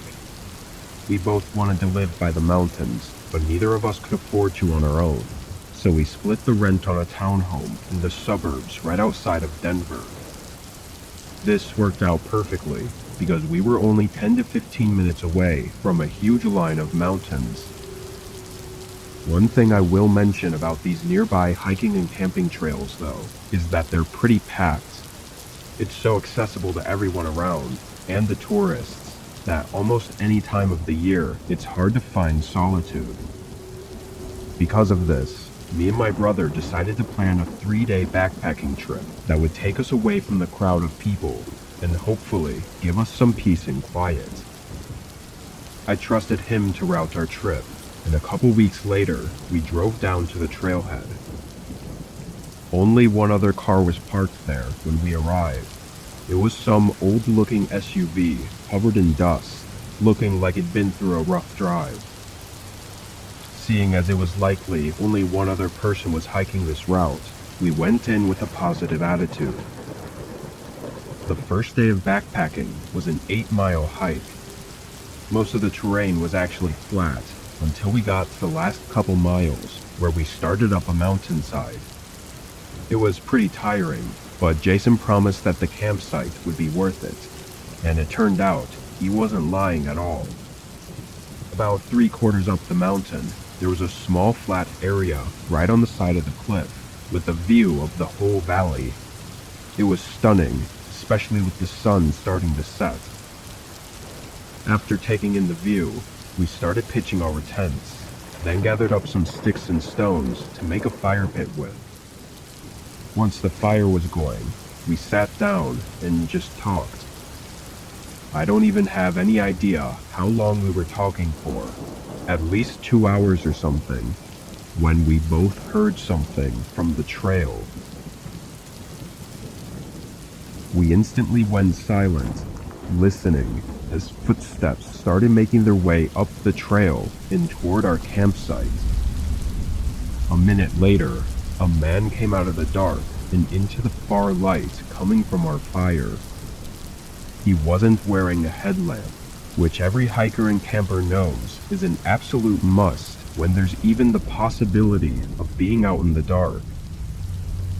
As he walked up, I think both Jason and I knew something was wrong.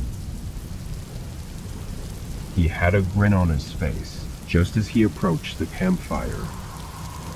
Hey, did you need something? Jason asked, standing up. The man looked at Jason, then at me, keeping his grin as he started to explain himself. He said he was a park ranger and had been following our trail for a while. He said this section had been closed off for the season and we couldn't be here. Something was really off though, because we knew this park was open and we had even gotten permits from the state the day prior to camping out there. We also knew that park rangers would not be out here in the middle of a mountain trail at night. But if he wasn't who he said he was, then what was he doing out here? I could tell Jason's mind was racing too, as we both looked at the man and started asking questions, but he cut us off quickly. You both need to leave with me right now. Pack up and follow me. I'll lead you guys back to the trailhead. We stood there in silence for a moment, taking in what he just said and realizing that there was something seriously wrong here. The man still stayed by the fire with that same grin on his face.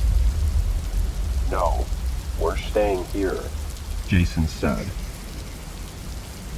The man looked at him again, then at me, keeping that same eerie grin as he just turned around and walked away.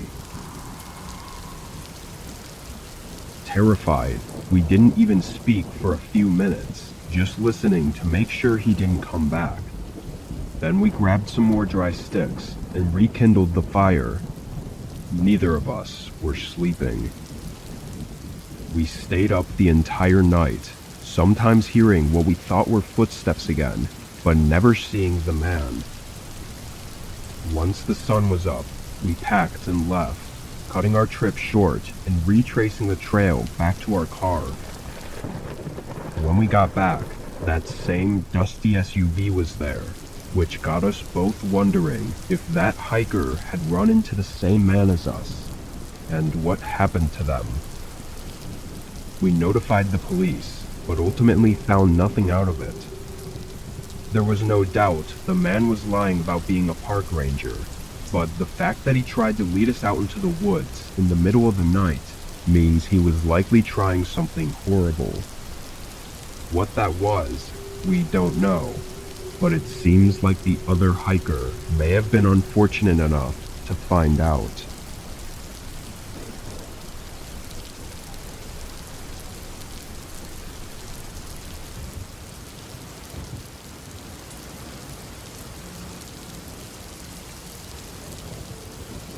I used to go camping all the time with some of my buddies from college, but once we graduated, we could never find time anymore.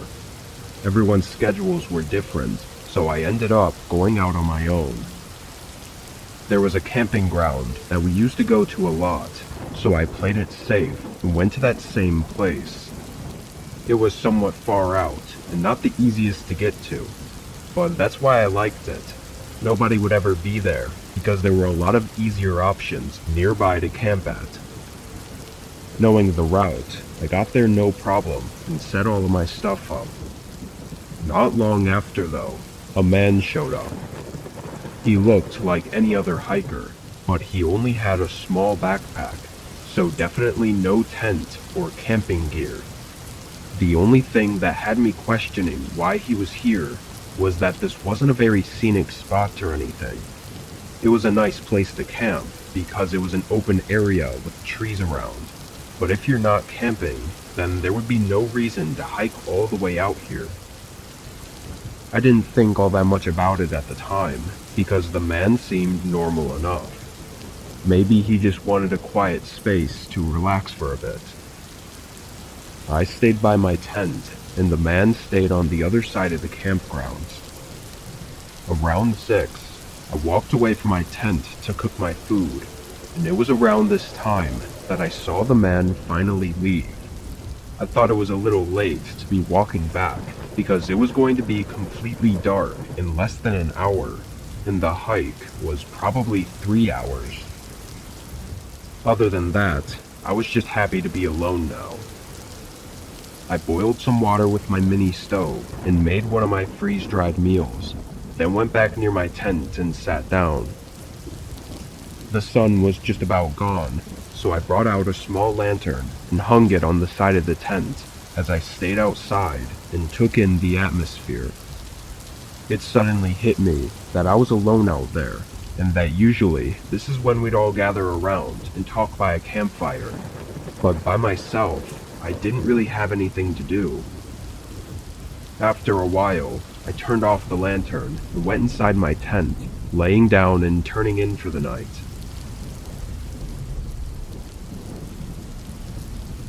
Sometime in the middle of the night, I woke up to the sound of footsteps nearby. When I opened my eyes, it was pitch black, and I had no idea how long I'd been asleep for, but the footsteps came closer and closer until they stopped on the other end of the campground. After a few seconds, I felt around for my lantern and turned it on, then unzipped the tent and looked out. 20 or so feet from my tent, there was the shape of a man standing right by where I'd seen the guy from earlier standing, and from what I could make out, it was likely the same person. But they were just standing there, not doing anything. It was far enough into the night that this was immediately disturbing, no matter the context, and having turned my lantern on, he definitely saw me. Hey, are you okay? I called out to him. I waited a couple seconds, but he didn't show any signs of acknowledging me. I couldn't even tell which direction he was facing, but he was either facing away from me or directly at me, and I don't even know which way was more disturbing. I reached for my pocket knife from my backpack, then did the only thing I could do, which was stay sitting there and wait.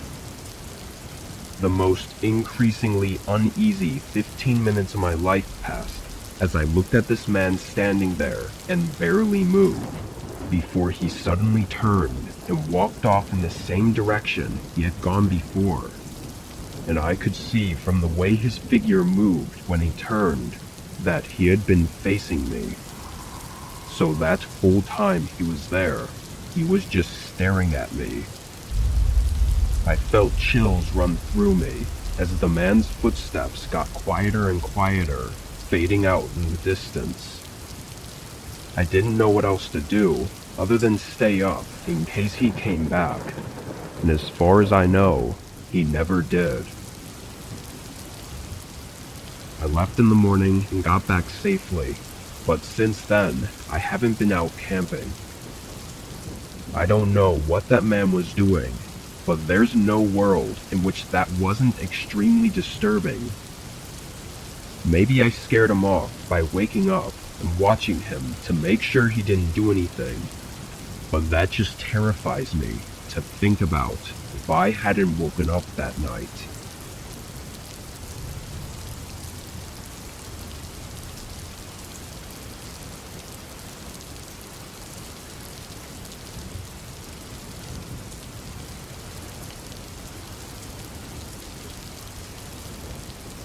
I was out camping in the backcountry near where I lived.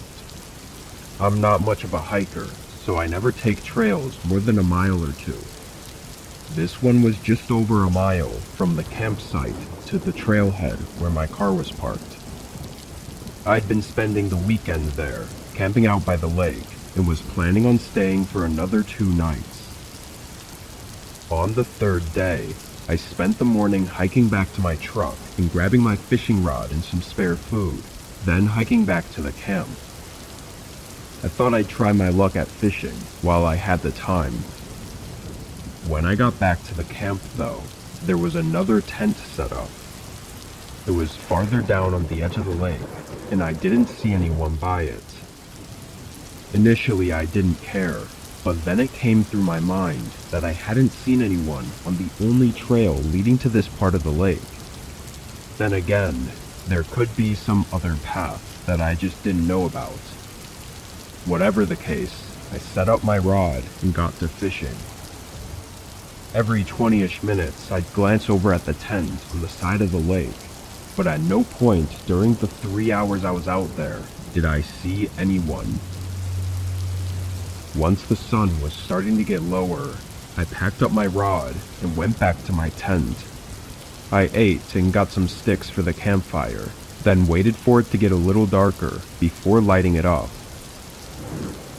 As soon as I did, I saw someone's shadow move in the forest ahead of me. They were just far enough for the light to not reach them, so after that quick glimpse, all I could see was total darkness. I made the assumption that it was the person with the tent down by the lake, probably gathering sticks for a fire. It was weird that just when I lit up my campfire, they were right outside my camp, but I chose to not overthink it. I leaned back in my chair and relaxed, looking at the fire, the sky, and the lake. It was so calming, I almost wanted to fall asleep in the chair. But just a half hour later, I looked past the fire and saw several figures coming from the forest. Once they were closer, I counted 4 men, all coming right up to my campsite. There was a lot going through my head, but I tried to suppress any nervous feelings and hoped it was just a nearby camping group in need of help or something. When they came into the lights, I could see that they were all in their 30s or 40s and had straight faces. Once they were just a few feet from me and were still walking, I got up from my chair and nervously began asking what they needed. None of them responded, only continuing to walk up. 2 of them went behind me, going straight for my tent, as the other 2 pushed me aside. There was no doubt what was going on now, but I knew fighting back would only make things worse. I watched the 2 men start searching through my things as the other 2 continued to push me further away. I tried saying anything I could, but the men had an emptiness to their eyes that showed they did not care at all. I was telling myself in my head to just stay calm and let them take what they want. But the two men kept pushing and dragging me further and further out, away from the campsite and away from the light. After a minute, I could barely see where we were going and couldn't hear anything but our footsteps in the silent forest. Then we stopped. I turned and faced them, and as we stood in the darkness between the trees, all my fears just hit me at once. One of them reached for something, and I instantly took off running. All I could hear were my footsteps pounding against the leaves and grass as I got further out. I still had a general sense of direction, so I tried to get back to the trail. When I did, I went straight for my truck, and from what I could tell, nobody followed me. I reported the case to the police, but in the end, almost all of my stuff was stolen, and no trace was left to help figure out who they were. What they were dragging me out into the forest to do is probably obvious, so I think I was beyond lucky to have made it out with my life.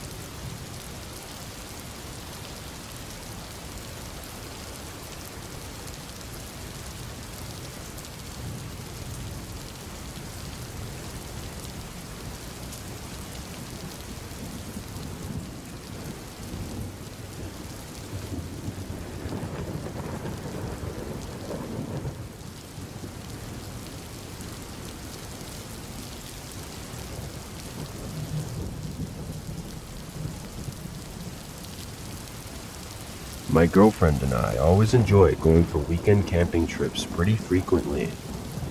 We used to live right inside the Appalachian region in Virginia, so obviously we'd find new places on or near the Appalachian Mountains. Both of us had pretty stressful work lives during the weekdays, so getting out in nature and staying away from home on the weekends really helped us. At the time this happened, we had already been on dozens of camping trips in the Appalachian Mountains, but none of them had ever ended like this.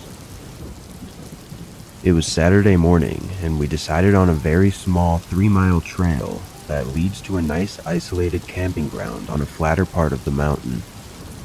We had never been to this specific spot before, but from the amount of reviews the trail had on Google, we assumed it was a pretty well-known trail and campgrounds.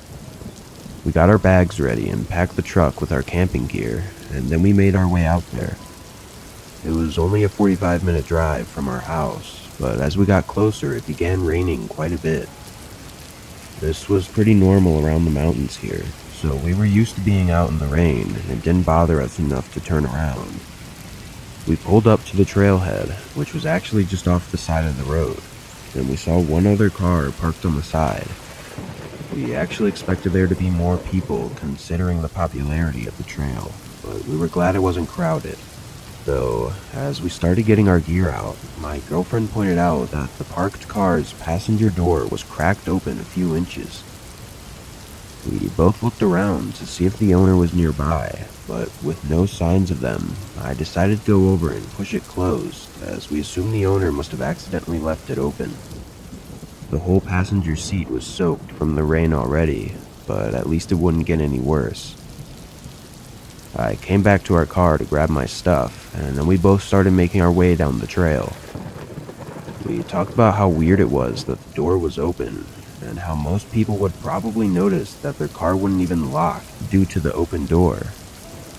It's worth mentioning, too, that it was clearly a pretty expensive newer car, which just made it more strange.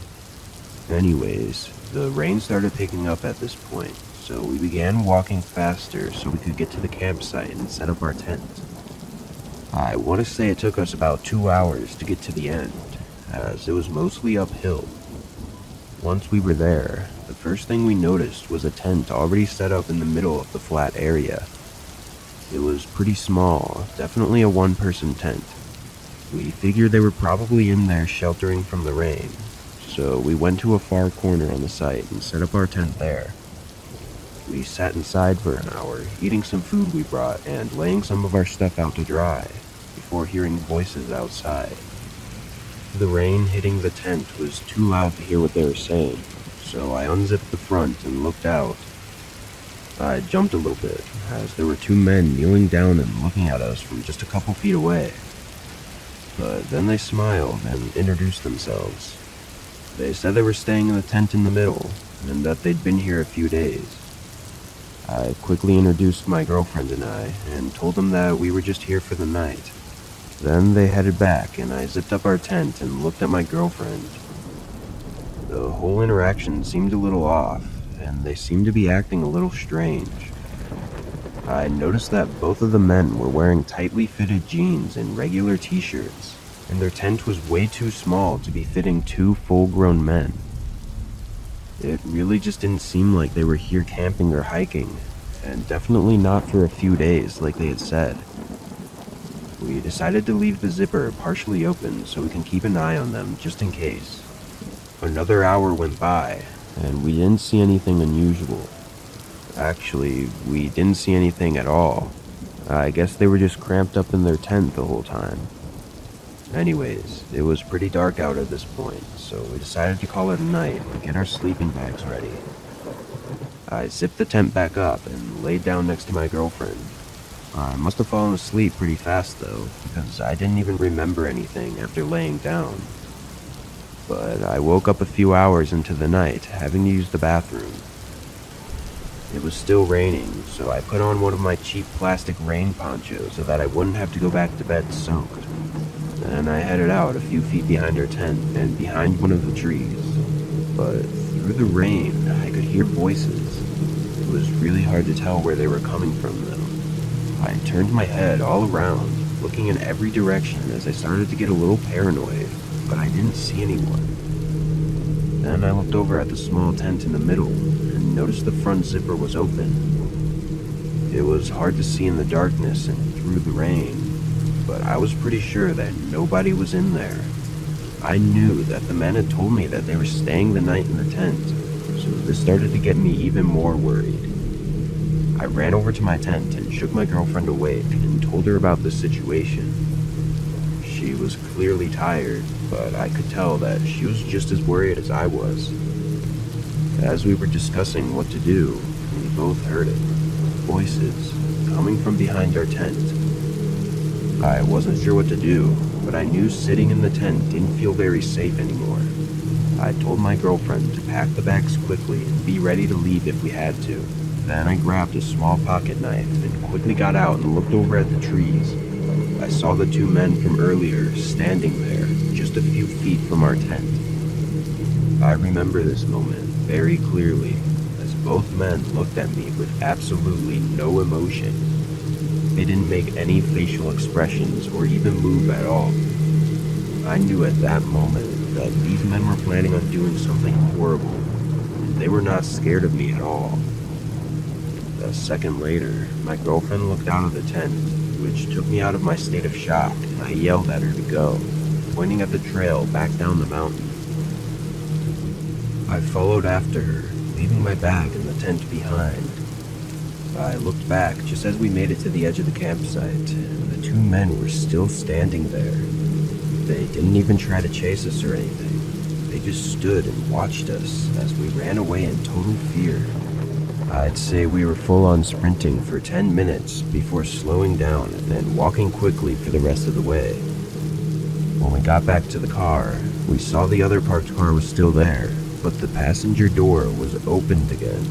I immediately drove us down to the nearest gas station, where we called the police and were met by them a few minutes later to talk about what had happened. A few days passed by, and then we get a lot more information, and it made everything even more terrifying. When an officer went down to investigate the area, they found that the car belonged to an older man who had recently been filed as missing. All of the belongings from the car had been stolen, and they were able to confirm that the tent on the campground was the old man's as well. They didn't find the two men though, and they didn't find any real evidence other than their shoe prints. The old man wasn't found either, and as far as I know, he still has never turned up. This made my girlfriend and I both feel sick, knowing that we could have been just seconds away from something horrible. I guess we'll never know for sure what those two men were actually up to, but I think we can all make a pretty good guess based on the whole situation. But what I do know is that the image of those two men standing in front of me still haunts my memories to this day.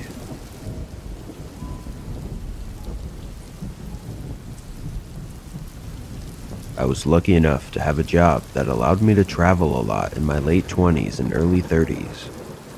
I would usually only spend a couple days in one location though for work, so I was limited to how much I could actually do when I was staying somewhere nice. But I had a job out in Pennsylvania for a week, and ended up finishing a day early, which meant I'd still have to stay there for an extra day before my flight. Since I never got to get out much, I figured I should use this time to my advantage and do something fun. I decided on a long trail that went through some of the pretty forests and trees here. I've always really enjoyed nature, but I felt like my job forced me to be inside buildings or planes all the time. So this was a good chance for me to enjoy the nice weather and scenery. I woke up early, but I actually had to go to the store to buy some hiking clothes as I didn't pack any with me. The trail was about an hour away from my hotel, and I ended up getting there just before 12 p.m. It didn't look like anyone else was there, which I was pretty happy about. When I looked up the trail online, it said it would take about 6 hours there and back, so this was pretty much an all-day thing. I had a little backpack with a water bottle and some snacks, so I brought that and started making my way down.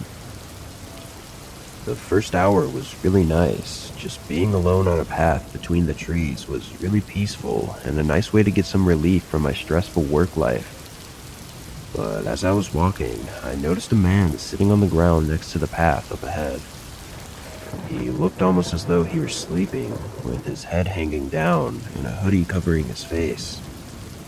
As I started to get closer, he looked up at me, almost staring me down as I walked past him. I had no idea what to make of him, but it was a little creepy, so I continued to check behind me occasionally for the next few minutes as I continued down the trail. After a couple hours, I got a little tired and hungry, so I found a small log on the edge of the path and sat down to have a snack. I was probably there for 3 or 4 minutes before the man that I'd walked past earlier appeared down the path, making his way towards me. He was still a good distance away though, so I decided to quickly pack my bag up and continue down the trail so I didn't have to interact with them. Apparently my plan didn't work though, as only a few minutes later I heard loud running footsteps coming up behind me. I turned around and saw the man jogging in my direction. I moved over to the side, hoping he would just pass by, but he ended up stopping right in front of me. I'll admit, I was pretty nervous and felt really uneasy about this guy. He didn't say anything and reached into his pocket, and then he holds out a wallet and says, "I think you dropped this." The wallet definitely wasn't mine though, and I could tell it was completely empty too. I told him that he must be mistaken and that I didn't bring my wallet with me. He responds, telling me that he knew this was my wallet and I needed to take it back. I honestly didn't know what to do or say, but I could see in his eyes that he was getting mad. I was pretty sure this guy was trying to do some weird trick in order to rob me or something, but I didn't know what other options I had other than to just listen to the guy.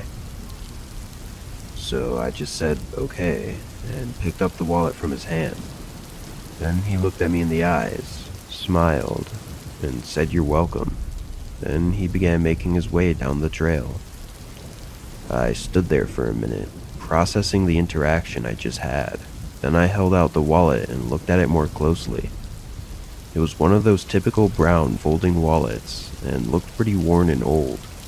I opened it up and checked every pocket in it, but there wasn't a single thing in there. I was so confused. I had no idea what to think, but I knew I didn't want to run into this man again, so I just started making my way back to my car. It was 4 p.m. now, and I had a little over 2 hours to go before getting back to my car.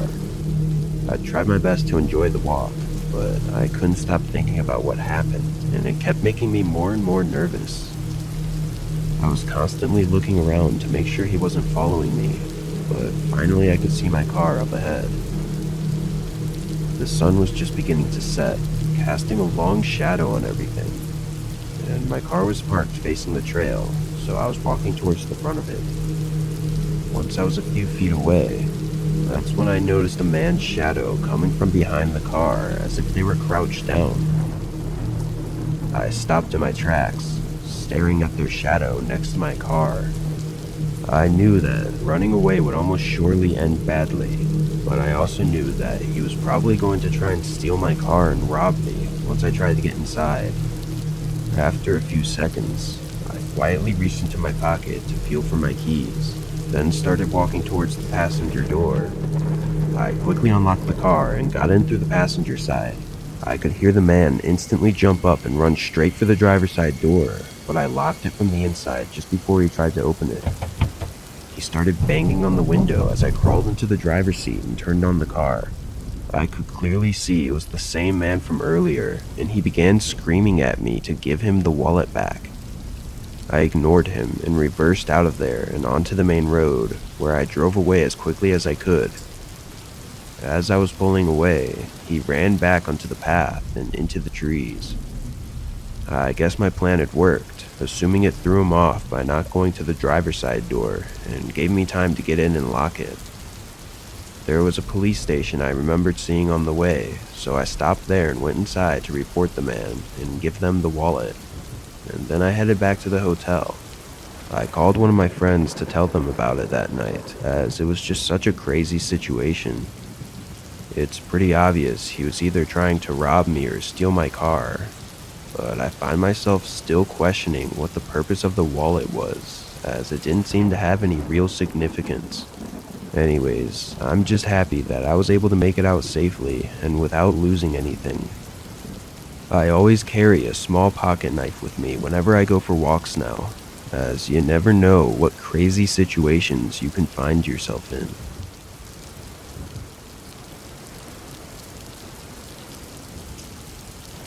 It was near the end of October last year, which always makes for the best hiking weather, as it's not too hot and not too cold. I had a group of friends that I go hiking with a lot, but most of them had jobs with no set schedules, which would make it hard to find days where we could plan a hike together. So often I'd go for some shorter hikes alone and just enjoy the peace and quiet.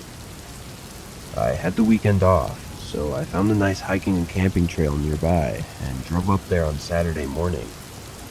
I had actually been on this trail a couple years before and had always wanted to go back. It was a loop trail, so it basically went in a big circle from the start, and it was around a day and a half long. I parked my car in a small gravel parking lot and made my way up to the trailhead. The first few miles were flat and mainly just went through grassy fields, before eventually leading into a forest at the bottom of a small mountain. At this point, it was probably midday, and I was well into the forest when I saw a man walking up ahead. He was too far for me to tell at first if he was walking towards or away from me, but as I continued forward, I realized he was walking towards me. This wasn't a very popular trail, and the last time I hiked it, I don't think I saw anyone. But it was the weekend, and I figured maybe he just had the same idea as me. As he got closer though, I noticed he didn't have a backpack on. And this was pretty unusual, as I was probably 6 or 7 hours down the trail, and there was no way someone would go this far without even a water bottle. He waves at me once he's a few feet ahead. I returned the gesture to be polite, but still being cautious due to being in such an isolated area. As he passes, I hear his footsteps stop and dirt crumble as if he turned around. I looked back and sure enough, he's facing me, and then he asks me something really strange. "Where's your group at?" I wasn't sure how to respond, as all I could really think about was whether this stranger knew that I usually had a group, or if he was just trying to figure out that I was alone. Either way, it was unsettling and made me really nervous. I responded, telling him that they were on their way a couple minutes behind me. I couldn't think of anything else to say, but I definitely didn't want this man to think that I was alone. "Good," he replied, then smiled and began walking again. I continued on in the opposite direction, further down the trail. A few hours went by, and I spent most of the time thinking about that guy and how weird the whole situation was. The fact that he didn't have a backpack so deep into the hike made the whole thing even more unsettling. I decided I'd find a good place, a little ways off the main trail, to set up my campgrounds, just to be safe. I found a nice flat area about a half a mile from the trail, and pitched my small tent. The sun was starting to set, so I sat outside my tent and just tried to stop thinking about the guy. I had a pre-packed lunch made for the trip, so I got that out and finished it before laying in the tent to try and get some sleep. I was laying there for probably over an hour, unable to sleep, before I started to hear footsteps coming from the trees behind my tent. I froze, listening to them moving towards me. I tried to reason with myself in my head that it was probably just some animal or something, but the steps were all too recognizable as a person's. It sounded like they were 15 to 20 feet away when they suddenly stopped. I waited there for what felt like hours, laying still and listening intently with my heart racing, but there were no more footsteps. I knew they had to be waiting nearby, as I would have heard the footsteps fade out if they had left. Eventually, 4 hours had passed and the sun was just starting to rise. I knew I had to get out of here at some point, and I was so tired that I was questioning if maybe I'd somehow just not heard the footsteps going away. I unzipped the tent and lifted the flap up a little to peek outside, but I didn't see anything, so I got out and looked around. It was very quiet and the trees were blocking most of my view, but from what I could see, nobody was there. After a few minutes, I cautiously packed up my tent, still looking around frequently, as I was definitely on edge and every small noise would make me jump. I attached my tent to my bag and started heading back towards the trail as quick as I could, but I only made it a few steps before noticing clear footprints in the dirt just behind a tree that was right by where I had my tent. I began panicking and didn't even look for any more footsteps as I sprinted towards the trail. I was terrified now, as I knew there was someone stalking me in the middle of an isolated forest hours away from anywhere safe. Once I got back to the path, I quickly began walking back down the way I came. It was probably quicker at this point just to continue down, but I figured that whoever was watching me would probably be waiting for me to continue that way. Luckily, nothing else happened the whole way back to my car, which I didn't get to until nearly sunset. I told my friends about the strange man and what I heard and saw, and they all said that I was lucky to get out of there without anything else happening. I contacted the police just to report the suspicious activity on the trail, but not much was able to get done about it. I'm definitely more cautious when hiking and camping though, and I rarely go without my group of friends anymore. I will never know what that guy's true intentions were, and I hope nobody else has to know either.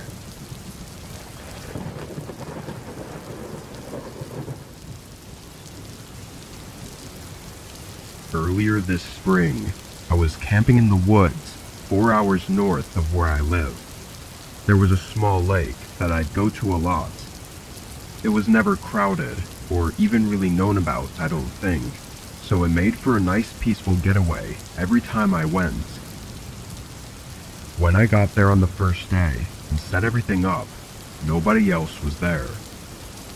The lake wasn't too big and was surrounded by a grassy beach with the woods around it, so I could see pretty much all around the lake.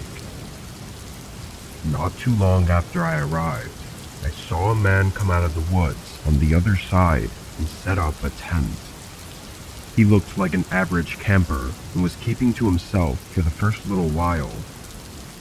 Before sundown, though, I saw him making his way around the lake and over toward my campsite. He had a friendly smile and introduced himself as William. He said he wasn't sure if I saw him set up camp or not, but he saw me across the lake and just wanted to say hi, since we were both out in the middle of nowhere at a lake that nobody usually comes to. We talked for a while, and he was really cool actually. William was 26, which was around the same age as me, and we both liked this camping spot because of how secluded it was. After talking for 30 minutes, he went back to the other side of the lake as the sun was coming down. Not much else happened that night, but in the morning, we ended up talking and hanging out for most of the day. He shared a 6-pack of beers with me, and we sat on the beach and had some good casual conversations. When we went back to our tents at the end of the day, I was sitting by my small campfire and was really happy I'd met William. He seemed like the perfect buddy to go camping with, maybe some other time. As it got later though, I started getting ready to stomp out the fire and go to bed when I saw William walking around the lake. His campfire had gone out a while ago, so I thought he was in his tent already sleeping, but apparently not. He walked up to my campfire, and right away, something was different about him. "Hey, everything good, man?" I said. He smiled and was suddenly back to how he was before, but he said he came over to ask if I wanted to see a cool spot he found that had a great view. I said it was kind of late to be going out, but he assured me that the view was great because it was dark out. The way he was hyping it up made me feel like I couldn't not see it. And what would be the point in camping out in the woods if I just passed up the good views? I got up and followed him to the other side of the lake, then trailed behind him as he led us through the woods. There was no path or anything, so I pretty quickly knew that whatever spot this was, William had to have been there many times before to know the exact way without getting lost, especially out in the dark. We walked for maybe 15 minutes before William started slowing down. He pointed ahead and smiled like this was the view, but when I walked in front of him and looked out, there was a small structure. It was an old RV or camper that looked like it had been abandoned and succumbed to the elements for years. Moss grew all over it, and holes of rust covered the siding. I turned back to look at William, wondering what this was, but his face was now cold and empty. He looked like he was a different person. "William, what is this?" He didn't answer. Feeling a rush of fear, I started frantically looking around, and that's when I heard the rusty metal door swing open behind me.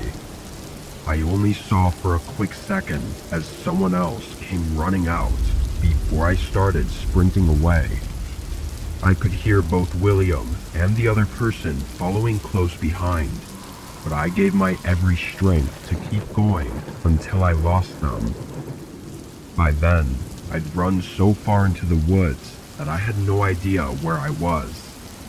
I just kept walking and keeping my eyes on the trees until the sun came up.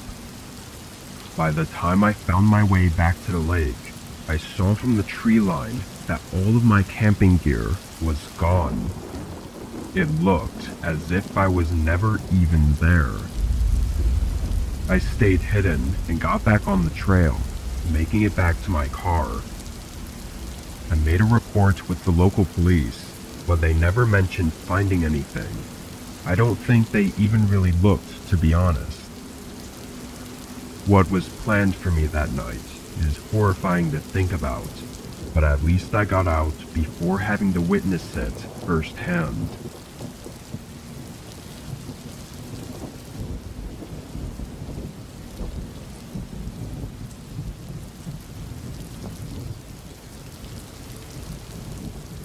Before we get into this next story, I want to take a moment to talk about the sponsor for today's video.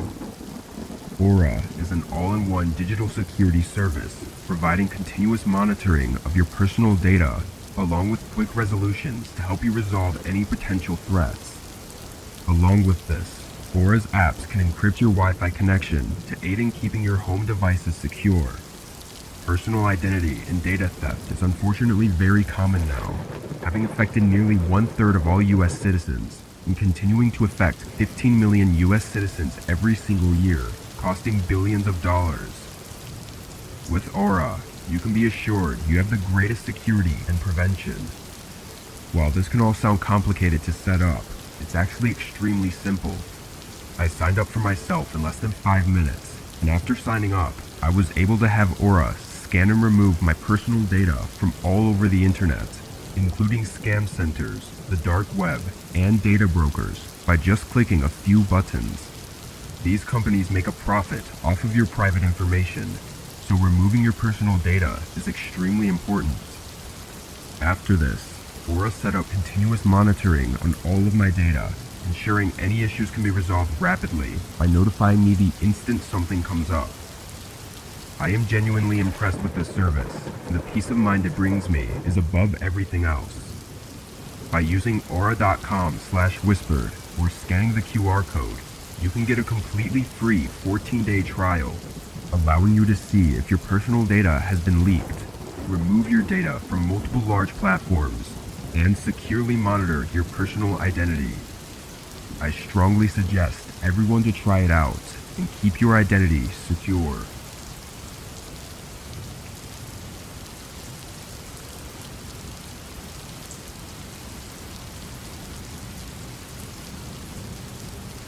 I was backpacking through a route I'd found in the Cascades National Park.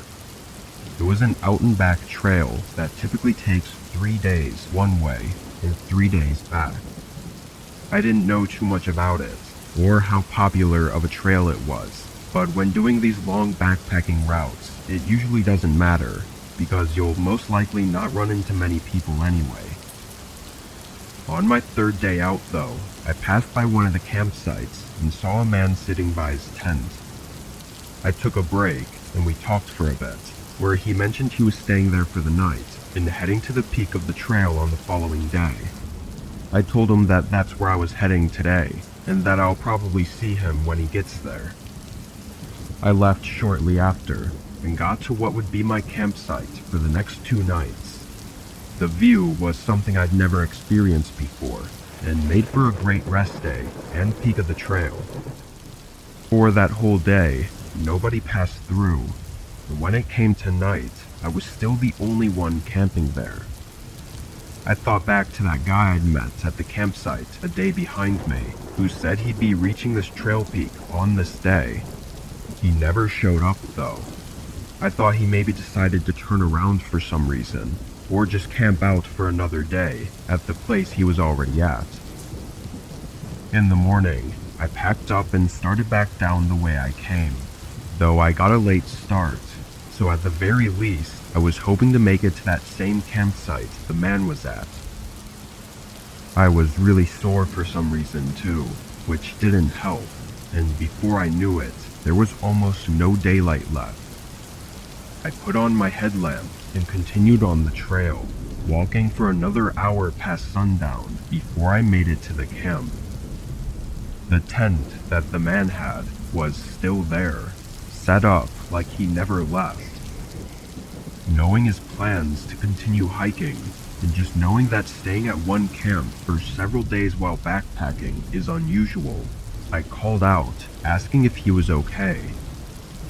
There was no response. I walked up a bit closer and said I just wanted to check in on him, but the flap on his tent was partially open and nobody was inside. I felt a lump in my throat, like my body knew something wasn't right.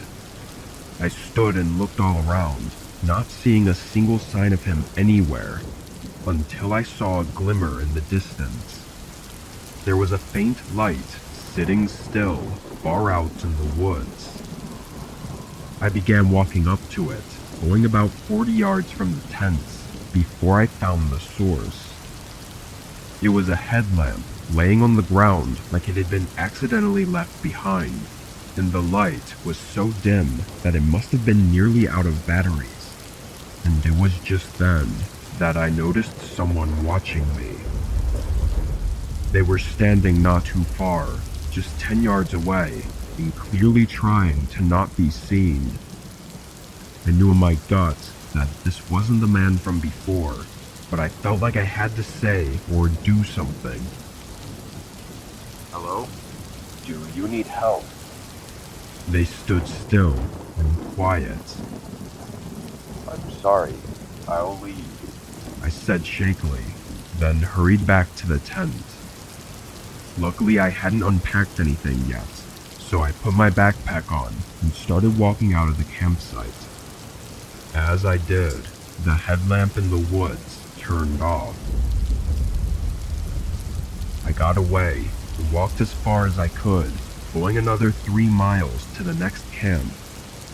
I reported it as soon as I could as well, and unfortunately, it was just what I thought it was.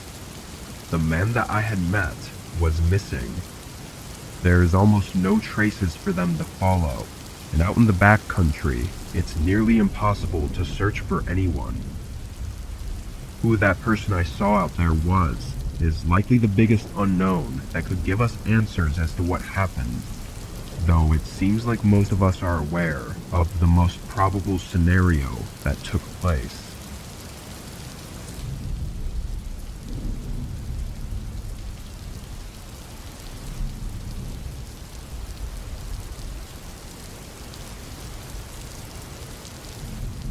Near the town I grew up in, there's a forest with a bunch of trails and camping spots. A couple years ago, I went back to visit my family for a week and decided to go camping while I was there. The gear I had was very basic, but I wasn't trying to do anything crazy. I just wanted to find a good spot and camp for a night or two. I started on a somewhat random trail and followed it for a while. I knew most of the trails led to a pond that was a few miles into the forest, so I was expecting to end up there. But as I got to mile 5 or 6, I realized it was going to somewhere else. I was actually excited to see where it led to, but after hours of walking, it almost seemed like it was an endless trail leading to nowhere. Eventually, my legs were starting to give out, so I found a small spot on the side of the trail to stake out for the night. It was just about dusk, so I was racing against the sun to get everything set up and to get a campfire going. I only had a few minutes to spare before the whole forest was dark. The campfire lit up a decent distance around, but not enough for me to go out any more than 15 to 20 feet from the camp. I stayed sitting and boiled some water, making tea to calm down for the night. It was hard to tell the time, but an hour probably passed, and it was well into the night already when I heard someone coming down the trail. I didn't think it was a person at first, like maybe a bear or something, but as they got closer, I could tell that it was definitely a person. I listened as they walked down the trail, and their figure became slightly visible in the light. I was just barely too far from the trail to be able to make out anything about them though. All I could see is that it was a tall person with a backpack. They didn't stop or anything. They just walked along the trail and past my campsite. As the sound of their footsteps faded out, I thought it was pretty strange that they weren't carrying a flashlight and were hiking well into the night. From the small amount I could make out though, having seen a large backpack, I assumed they knew what they were doing, and that's pretty much the last I thought about it. I stayed up by my campfire for another hour, then waited for it to burn out before getting in my tent and trying to sleep. I woke up in the middle of the night though, having to pee. I tried to hold it in and go back to sleep, but I just couldn't get comfortable after having already woken up. I unzipped the tent and stepped out, walking a good 20 or so feet from my campsite. I did my business, then turned around to go back, but far out on the other side of my tent, I saw something move. The moonlight wasn't nearly enough for me to have gotten a clear sight of it, but something in me knew that it was a person. I slowly walked back to the tent with my eyes wide open, looking all around the trees surrounding my camp. I then carefully reached in and grabbed my backpack, taking out a flashlight. I turned it on, and it immediately revealed a person standing by the trail. They were tall, looking just like the person I'd seen at the start of the night. Just as quick as I saw them though, they ran off behind the trees and out of the light, and it was suddenly silent again. I probably sat there for a whole minute with the flashlight before realizing there was nothing I could do other than leave as soon as possible. I packed what I could, only leaving my cheap tent, then started walking toward the trail. Once I got to where I'd last seen them, I only got even more terrified because there were no signs of them anywhere. I didn't know if they were still watching me or even following me. I kept my flashlight on and walked on the trail, shining it all around at the trees as I cautiously made my way back. The sun started coming up halfway through, and I was able to make it back unharmed. When I got home, I looked up the exact trail I took, and from what I saw, it wasn't even an established trail. So maybe it was someone like me, just going on whatever path they saw. But that doesn't explain what happened. Why were they stalking my camp in the middle of the night? And how long were they there? I think that night was more likely than not supposed to be my last, and the outcome of me leaving when I did was probably the only outcome where I'd get to leave.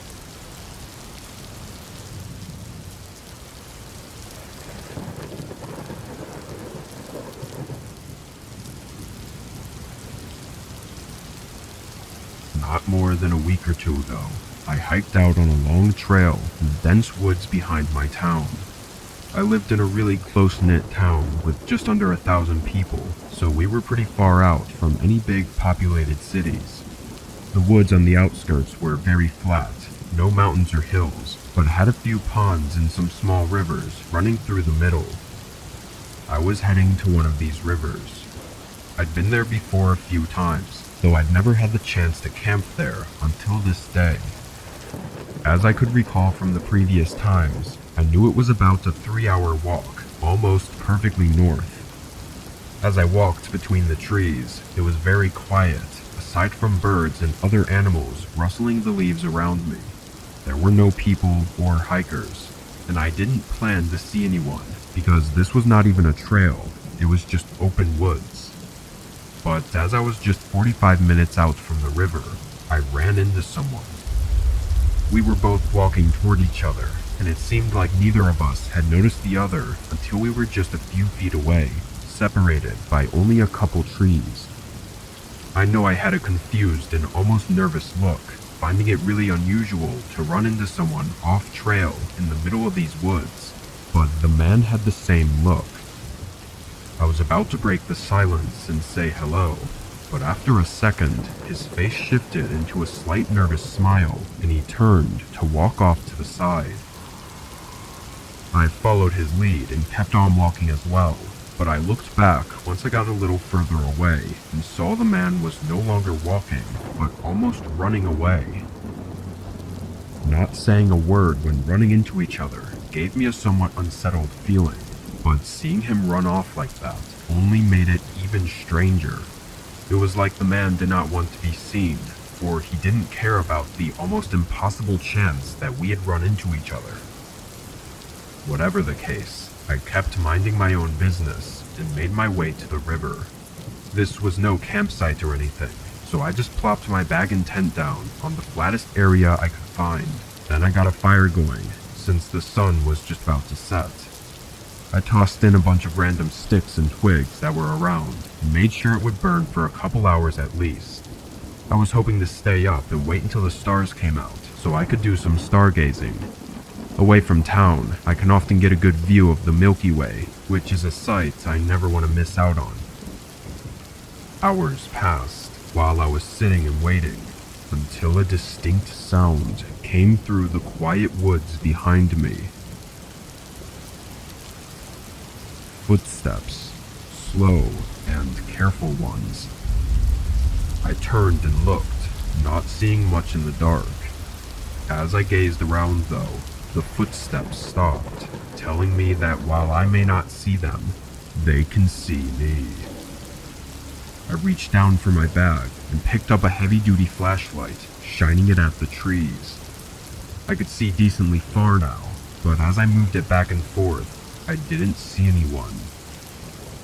I felt my heart rate increasing a bit as the unsettling feeling came over me again. Anyone out there? I tried again. Hello? Not even the sound of another footstep. After a moment of contemplation, I started to walk toward where I'd heard the sound from. I thought maybe there was a chance I was mistaken, but I needed to be sure. I carefully stepped through the woods, keeping the flashlight steadily pointing ahead until I got to where I thought the sound was from. I moved the light to my left, looking behind each tree until the light suddenly revealed a large man. He was the one I'd run into only a few hours ago. He was no more than 20 feet away, but even with the light on him, he stood still. In an act of quick thinking, I tried to not react and continued to move my flashlight across the woods, hoping he would think that I somehow didn't see him. Then I began walking back to the tent, trying to act as unbothered as possible. I picked up my bag and looked around once more, before quickly leaving my tent and campfire behind and walking into the woods along the riverside. Once I felt I'd made enough distance, I sprinted as far as I could until I was without a doubt away from that man. I found a spot to rest at and sat there awake until sunrise. I don't think I was followed, as I was able to make it out without ever hearing or seeing that man again. I'm not sure why he was out there, or why he had shown up and hid by my campsite, but I never went back to retrieve my tent, in fear that I might find out.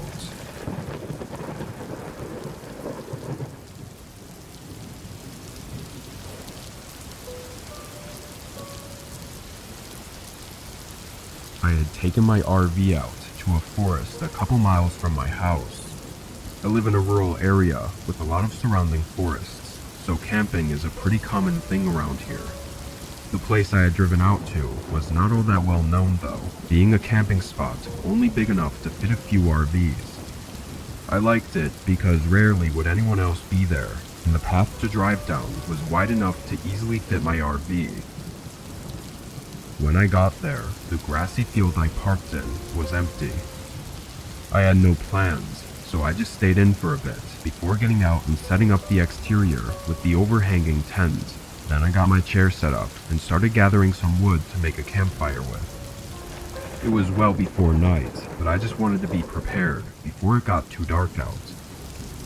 I went out into the woods behind the RV, far enough to where I couldn't really see the camping site anymore. A lot of the wood was still wet from a rainfall we had a couple nights ago, so it took a while to find some nice dry pieces to use. I had been out probably 20 minutes, but when I got back to the RV, there was a man setting up a tent nearby. He nodded at me as I came back into the campsite, and I nodded back, just as in a way to acknowledge each other. I didn't see anything strange about him, and really thought nothing of it, aside from being a little upset that I'd be sharing the area with someone else now. After tossing the sticks on the ground, I went back into my RV for some privacy to grab a beer and sit inside with the sunroof open. I'm not too sure how long I was in there for, maybe 30 or so minutes, before I got up and checked out the window. The man had finished setting up his tent, but now that it was all put together, I realized how rugged it was. It had tons of holes and gashes through it, with flaps hanging off and blowing in the wind. It looked like an old tent that had been left out for years without ever being taken care of, and it wasn't even in good enough condition to be any better than just sleeping out in the open. Through the holes though, I didn't see the man inside the tent. I looked in the nearby area, but he was nowhere else in the camping grounds. I left the RV and started making my campfire as I continued to look at the awful tent he'd put up and wondered why he was using that and how odd it was that he thought it was good enough to use. As the sun set, I got the fire burning and sat beside it, still unsure where the man had gone off to. I sat for a while as the darkness overcame the woods, leaving only the dim light of the campfire illuminating the small area around me. The night went by slowly as it went on, because I began wondering more and more where the man was and why he hadn't returned to his tent now that it was getting so late. I checked my watch, seeing it was nearly 10 p.m., which meant that it had been dark for almost 4 hours. I got up from my chair and walked a bit closer to the man's tent, just to make sure he really wasn't there. Are you in there? I called out. There was no response. I stood in the middle of the campgrounds and looked around at the dark forest surrounding me, thinking maybe the man was lost out there. But as I looked around in all directions, the eeriness began growing on me, until a sudden movement by one of the trees made me stop in place. I stared at where I saw it from, still not sure exactly what it was that I saw, until my eyes slowly began to make out the outline of a man standing right next to the tree. They were still, as if trying to not be seen. A wave of fear came over me, and the longer I looked at him, the less sure I was that he was the same man I'd seen at the tent. I took a few slow steps back, then hurried into my RV. I peered out the window, seeing the man still in the same spot and looking in my direction. After a slight hesitation, I quickly made my way to the front cabin and turned on the RV, driving away from the camp. What terrifies me every time I think about it is if that wasn't the man from the tent, it was just someone else standing out in the forest. Maybe he did something to the other man, or maybe they were together and the man from the tent was somewhere else in the woods, watching me without me even knowing it.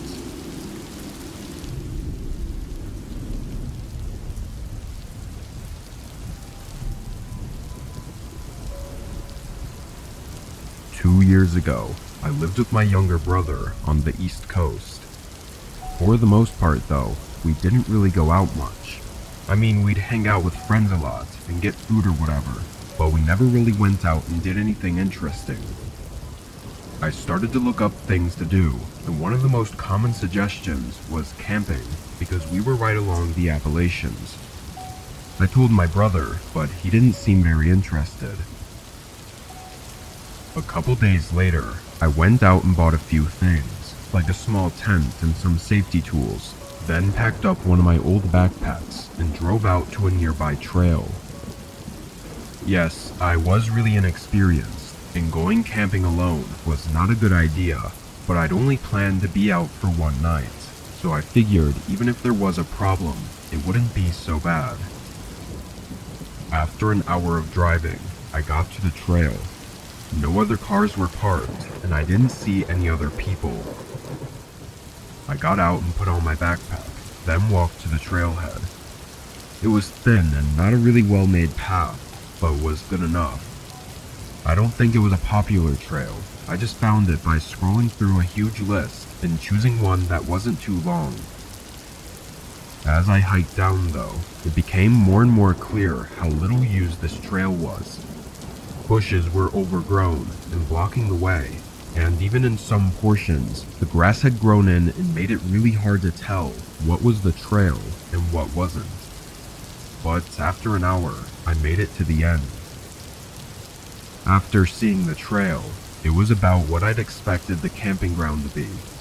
It was small and mostly overgrown, but there was something I noticed right away that caught my attention.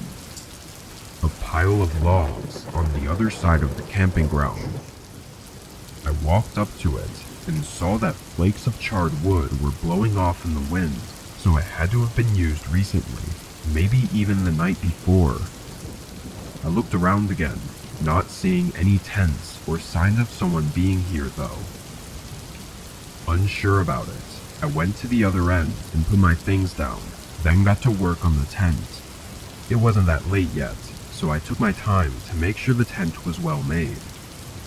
Once I was done, I took a breather, sitting down and chilling for a bit. There was about an hour left of sunlight, and I spent it eating and sitting inside the tent on my sleeping bag. After a while, I could tell the sun was setting, but soon after, a sound came from somewhere nearby. A crackling sound, like from a campfire. I unzipped the opening and stepped out, being immediately faced by a man sitting across the campsite, right next to where the half-burnt logs were. He was older than me, probably in his 40s, but there wasn't much else I could see from the little amount of sunlight coming in through the trees. He was already looking at me, so I nervously waved my hand at him. The man waited a few seconds, then lifted his hand as well. I went around to the back of my tent and got a pile of sticks, then made a small campfire. It only took a few minutes before it was mostly dark out. There was only the light from my campfire and the man's campfire on the other side. I kept looking over, trying to see if he had a tent or a backpack or something, but all I could see was him. Every time I looked, I only got more weirded out and uneasy. Where did he even come from? My tent was set up right next to the trail, so I would have heard him walk up unless he came from the other side, which was just empty woods. I sat out there for at least an hour, probably 2, and never saw the man move from his spot. He just sat by the fire, looking forward. Eventually, I went inside my tent, figuring I had to be overthinking all of this, and the man was probably just another camper. He was at a public camping ground after all. I laid down and tried to rest, but I don't think my mind would let me sleep for some reason, so I just stared at the ceiling and listened to the faint crackling of the man's campfire. I was in there for probably another hour before I heard leaves slowly crunching, making their way toward my tent. I sat up and listened more carefully until I could see the shadow of the man standing on the other side of the fabric. My whole body froze, watching him just stand there for a moment, not moving, not speaking. Then his shadow started moving away as I heard the leaves crunch into the distance. I quickly unzipped the tent and looked out. The campground was empty. The man was gone, having left only the burning logs. I started to pack up, shoving the tent into its holder and even breaking some of the rods just to move faster. I left without ever seeing the man come back. As for what happened out there, or what was going to happen, I really don't know.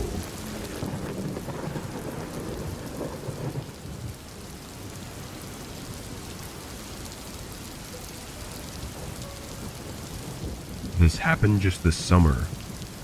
My best friend Jonah and I are both in college and are outdoorsy kind of people. We'd go on hikes and sometimes camping when we had the chance. So this year when classes were out for summer, We made plans to go camping by a lake that was a couple hours from us. Now, it's fair to say we weren't experts at camping, but we also were not clueless either. We knew what we were doing and didn't stay longer than what we knew would be safe. We set out on the trail in the morning, prepared for 2 full nights. The hike took a bit longer than it was supposed to, but we got to the lake around midday. From what I know, there's hundreds of trails leading to this lake because of how big it is, and there were so many places to camp at that it would be unlikely to run into anyone else.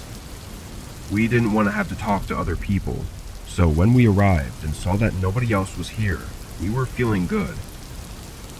The first hour, we just sat down and rested from the long hike. Then we put our tents up in the tree line just outside of the beach. By then, the sun was setting, so Jonah got a fire going, and I went out to collect some more dry sticks to keep it running. I picked up a few, not going too far from our tents, but I suddenly heard a noise from just in front of me. I lifted my eyes and looked ahead. It was getting dark, but I could still see most of the woods, and pretty far back, there looked to be a person. After looking for more than a couple seconds, I was able to see them walking and confirm that it definitely was a person out there in the woods. I quickly walked back to the campsite and told Jonah about it. We weren't afraid or anything. It was just a little weird to have seen someone out here in the exact place we were at. I think it also would have been different if they were walking along the beach, but they were just going straight through the woods, not even on a trail.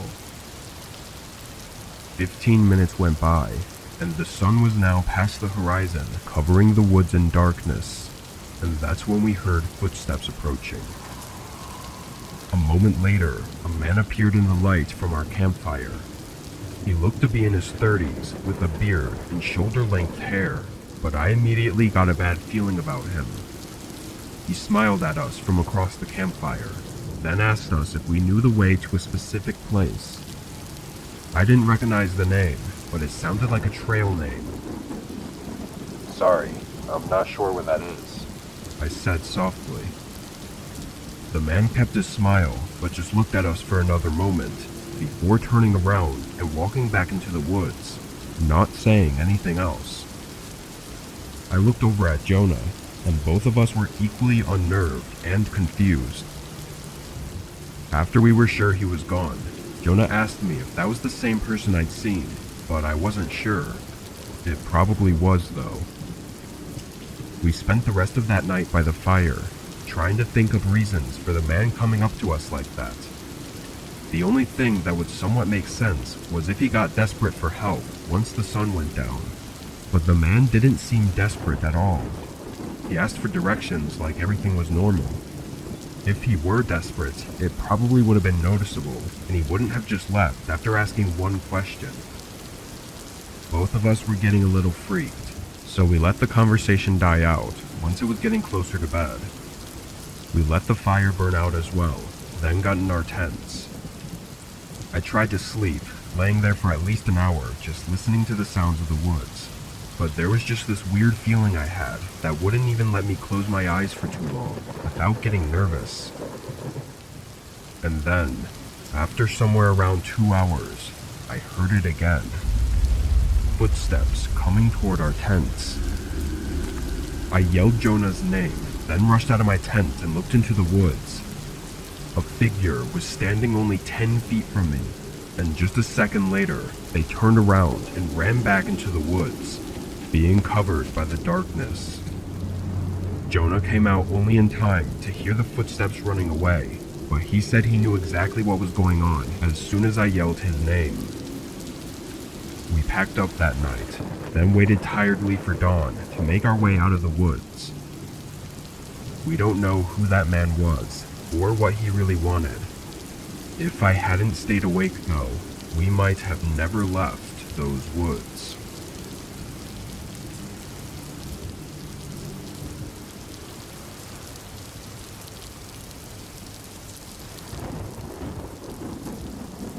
I live out by the Rocky Mountains in the Northwest.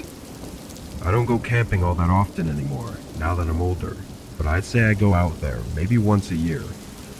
I'm more of a sitting in the backyard kind of person, but going out into the mountains was always worth the hassle when I did go out. This was a couple years ago when I'd gone out in the early weeks of fall. The trail I chose was only a 20-minute drive from me. I parked off to the side in a small dirt parking lot, then grabbed my bags and started walking. It was a little colder than I was anticipating, but the trail was a really nice walk. When I got to the campsite, I set everything down and got my tent up. It was a very small open area with nothing but trees surrounding it. There were no other tents or anything, so it looked like I was the only one camping out there. The sun was still pretty high up, so after a quick break, I set out on a thin side path that went to an overlook of the mountains. I saw online before I'd left that it was only a 10-minute walk from the campsite, so I didn't bring much other than a water bottle and my basic backpack. When I got there, I sat down and enjoyed the view for a half hour. Again, it didn't look like anyone had been out here, which, seeing as it was starting to get colder out, I guess it made sense. Once I was ready, I got up and walked back to the campsite. When I walked up to the open area, something felt wrong. Nothing that I'd left behind looked like it did when I left. Everything was just slightly off. I checked around for anything missing or obvious things having been moved around, but everything was there. Part of me wondered if I was just being paranoid. Everything that I felt was off were things that I could have just remembered wrong. Like, I was pretty sure that I'd zipped up the tent before leaving, but it was unzipped when I got back. That's not something an animal could do, and there were no other signs of people having come by. So the obvious answer would be that I just didn't zip up the tent before leaving, even though I thought I'd remember doing it. I tried to relax, putting my chair up and moving some stones around to make a fire pit, as the sun was going down and the cold was setting in. I warmed up some water to make some tea with, and just kind of sat there in my own thoughts. After some time, probably an hour, I heard someone walking. I turned toward the sound, seeing it was from where the trail was, but it was too dark now to see anything beyond the open area. While I watched and listened, it sounded like they were coming in toward the campsite, but then there were a few seconds where I didn't hear anything. I almost felt like they were looking at me from somewhere out on the trail. But then the footsteps started again, walking away from the campsite, but not back on the trail.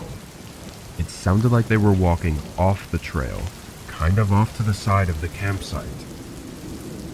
I don't know, I was getting a little creeped out now. The thought of everything seeming off before had started to come back to mind now that I knew someone else was out here. I didn't know if they were out here before or if they had just arrived.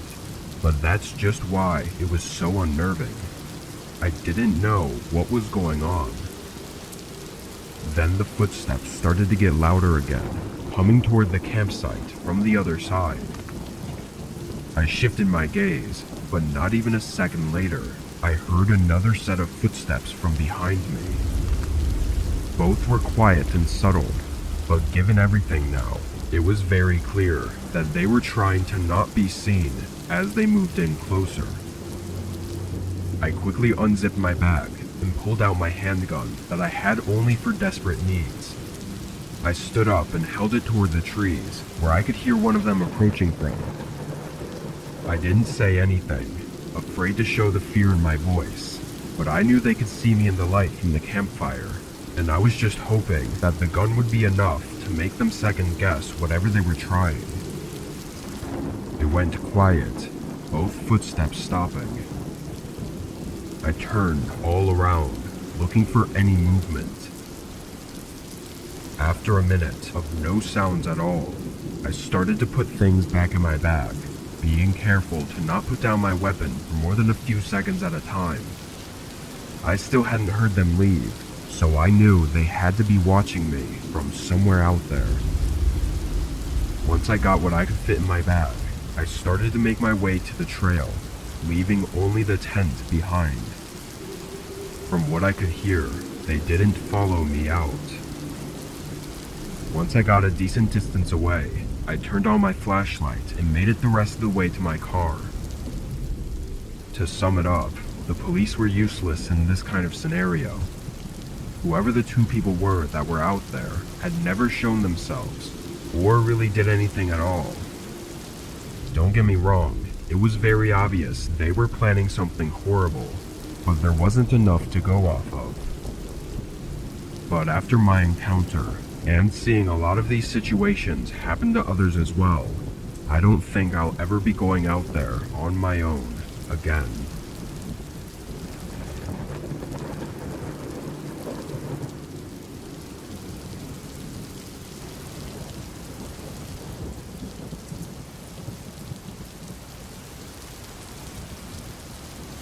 My brother owns a really nice RV that he lets me borrow sometimes. We live 15 minutes from each other and in a state that is known for camping, hiking, and just outdoor activities in general. It was last fall when I asked if I could borrow his RV to go camping out by a small fishing pond. The weather was getting too cold to comfortably camp in a tent, so the RV was perfect. I really just wanted to spend a few days fishing out there while enjoying the time to myself. I went over and picked up the RV, then drove it down to the pond. The trail definitely wasn't made for driving on, being narrow and only made of dirt, but I'd usually see tire marks all over it, so I knew that other people did the same as me. This time though, the trail was clear of any other vehicles, and when I got to the pond, there was nobody else around. I parked off to the side in case anyone else did show up. Then I pretty much got everything ready and went out to fish right away. I had a couple beers and just sat back. It was really nice. By 5 o'clock, I started cleaning up and getting all my gear back by the RV. And as I did, a pickup truck pulled in from the trail. It was an older, rusty truck that looked like it had been through a lot over the years.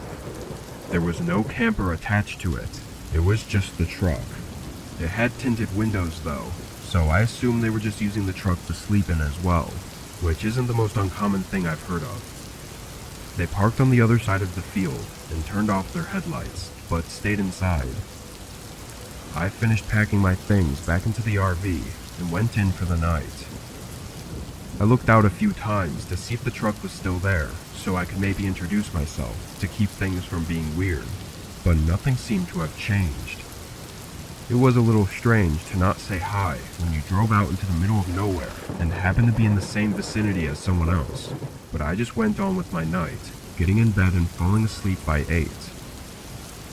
At some time during the night though, I woke up for a minute after hearing a car door open and close. I remember checking out the window and not seeing anyone, and then going right back to sleep. In the morning, I got up and made breakfast, then went back out to fish. The truck was still in the same exact spot as before. It didn't look like they'd done anything, or even left the truck at all. I sat out there fishing for well over 3 hours, not seeing any movement from the truck. It was actually getting really unsettling. Either someone was in there, and for some reason not leaving at all, or they had left in the middle of the night when I heard the door open. Both were not normal and made me feel uneasy. I ended up spending the rest of the day in the RV. I couldn't help but feel like they were watching me from inside their truck the whole time I was out there fishing. While in the RV, I looked out the windows multiple times, checking for any change in the truck. But then at just about 7 p.m., I heard the engine to the truck start. I looked out the window and watched as they pulled around and slowly drove up to the trail, like they were about to leave. But then they stopped right in the middle. A few seconds passed before the truck shut off. Seeing them blocking off the trail immediately made my stomach drop.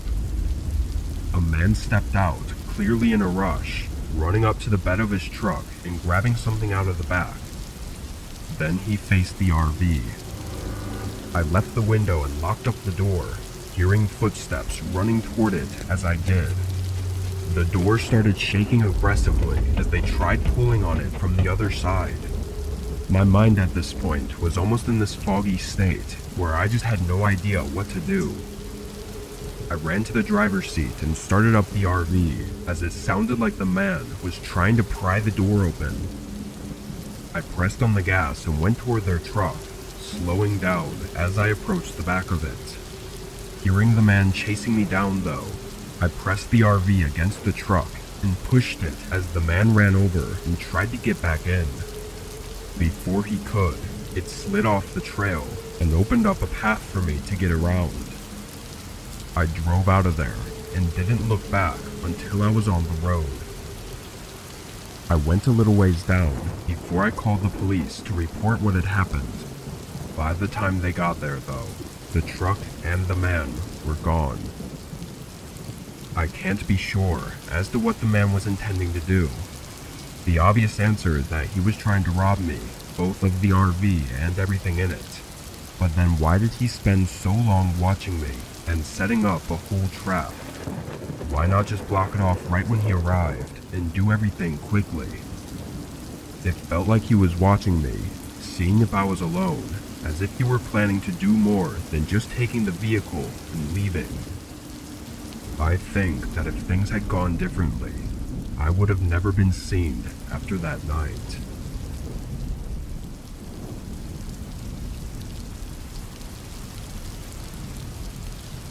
Me and my best friend, who I'll call James for privacy, were down in Oklahoma for a camping trip together almost 10 years ago now.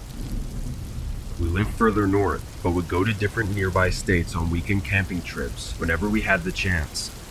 This was just another trip where we found a somewhat uncharted place to go, and we planned on staying for a night or two before heading home. We had been doing this for most of our lives at this point. We grew up hiking and camping all the time. Both of us enjoyed making our own trails and finding relatively unexplored areas to stay. That being said, we should have been more careful. It was our first night staying there. We had hiked out 4 hours from where we parked the truck, which was already deep into the forest on a poorly made path. Along the hike, we found a destroyed and abandoned structure made of wood and mud with an overgrown trail leading to it. It was a pretty cool find, and we thought it might have belonged to someone years ago. Something strange about it though was that it looked like it had been burned down with char all around the wood. We passed it and continued until we found a very small lake. Then we set up our campsite along the tree line up the hill from the beach. We made a fire pit and even dragged some small logs over to sit on, then talked for hours while enjoying the scenery. Once full darkness settled in, we decided it best to let the campfire die out, then go to bed for the night. We talked a bit more while the fire slowly got smaller and dimmer, until James stopped in the middle of his sentence and went silent. "James?" I said his name and looked up, seeing him looking behind me. He told me to be quiet. Then I turned and looked behind me, seeing nothing. "What did you see?" I asked, getting a little shaken by the way he was acting. "I don't know," he responded, looking around. It was starting to make me uncomfortable, which was not a usual feeling I got around him. If I'm being honest, he was usually the one that didn't scare easily. The fire continued to get softer, making the forest around us darker. James grabbed a few sticks beside him and tossed them in, keeping the flame up a bit longer. Not long after that, James locked his eyes over my shoulder again. "What's going on, man? You started freaking out." He stayed silent for a second, then spoke. "I think there's someone watching us." I turned to look behind me again, but this time I saw something too. A small person partially crouched down next to a tree, staring in our direction. I turned back to face James, and a few yards behind him, I saw another person standing behind a tree. I felt a sense of shock and fear, like this was some sick nightmare I was living in. James felt it too. I could see it in his eyes, as we both looked around and noticed more and more people standing and running between the trees around us. What made it even more creepy and fear-inducing was you almost couldn't even hear them moving, like their footsteps didn't exist. We both stood up and looked around, watching these 10 to 15 unknown people surround us. James called out, asking what they wanted, but they didn't respond. I held my hunting knife, but it didn't make me feel any safer. Then, a few of them started making their way closer. With them becoming more visible in the faint light, they were holding long sticks, likely some sort of hunting spears, and were barely clothed. Seeing these people approach, though, they looked angry and feral. James grabbed my arm and started pulling me back. We backed up slowly and grabbed our bags, then moved away from them and into the other side of the trees, where it seemed none of them were anymore. As we slowly backed away, checking our surroundings often, the whole group seemed to be more interested in our camp spot than they were in us. We walked as far as we could in the general direction we came, then found a small place to hide for the rest of the night, though neither of us were able to sleep. In the morning, we could see smoke coming up from around the area where we had our tents set up. We assumed that was them burning the tents, and it also came across our minds that they may have been the ones to burn the abandoned structure that we had seen as well. We started back to the truck, then drove straight home. At the time, research wasn't the easiest thing to do, so we kind of just left it as a horrifying experience that we may never understand. But recently we've gotten some answers. James found out that there are actually tribes that live not far from civilization in many territories around the country. Most often, they do not like any outsiders or unknown people traveling or living in their territory. There are stories of them attacking campers or burning their campsite to force them away. Given these possible actions, I think James and I actually got lucky with our encounter. Nowadays, we do a lot more research in the areas we plan to explore, making sure that the uncharted territories we camp in don't belong to someone else.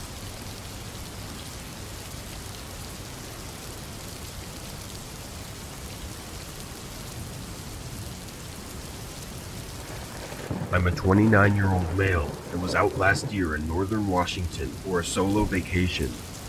None of my friends enjoy camping at all, though I probably wouldn't want to be out camping with them all the time, even if they did. It was something I've been doing alone all my life, and I found it to be my way of enjoying life, stress and worry-free. Washington was one of my favorite camping states, as it had tons of forest areas and mountains and was overall just an amazing state to be in. For this trip, I decided on a 3-day, 2-night camping trail. Basically, I would hike during the day, then camp at night, and repeat that over the course of the trail. The first day and night went well, nothing significant at all. I hiked a good portion of the path, then set up camp off the side. I woke up early in the morning, right at sunrise, and crawled out of my small tent. I started repacking everything I had taken out, then started pulling the rods from the tent and folding it up. As I did this though, I noticed the grass behind the tent was pushed down. Walking up to it, it was a footprint. I looked at it for a second, then looked up and around at the trees. It had clearly been made recently, most likely last night while I was sleeping. Not seeing anyone, I looked back down and started following the prints. They were pretty well-defined prints, and they led straight to the path. It was confusing, especially since I was on a camping trail, and my campsite was a good distance away from the main path.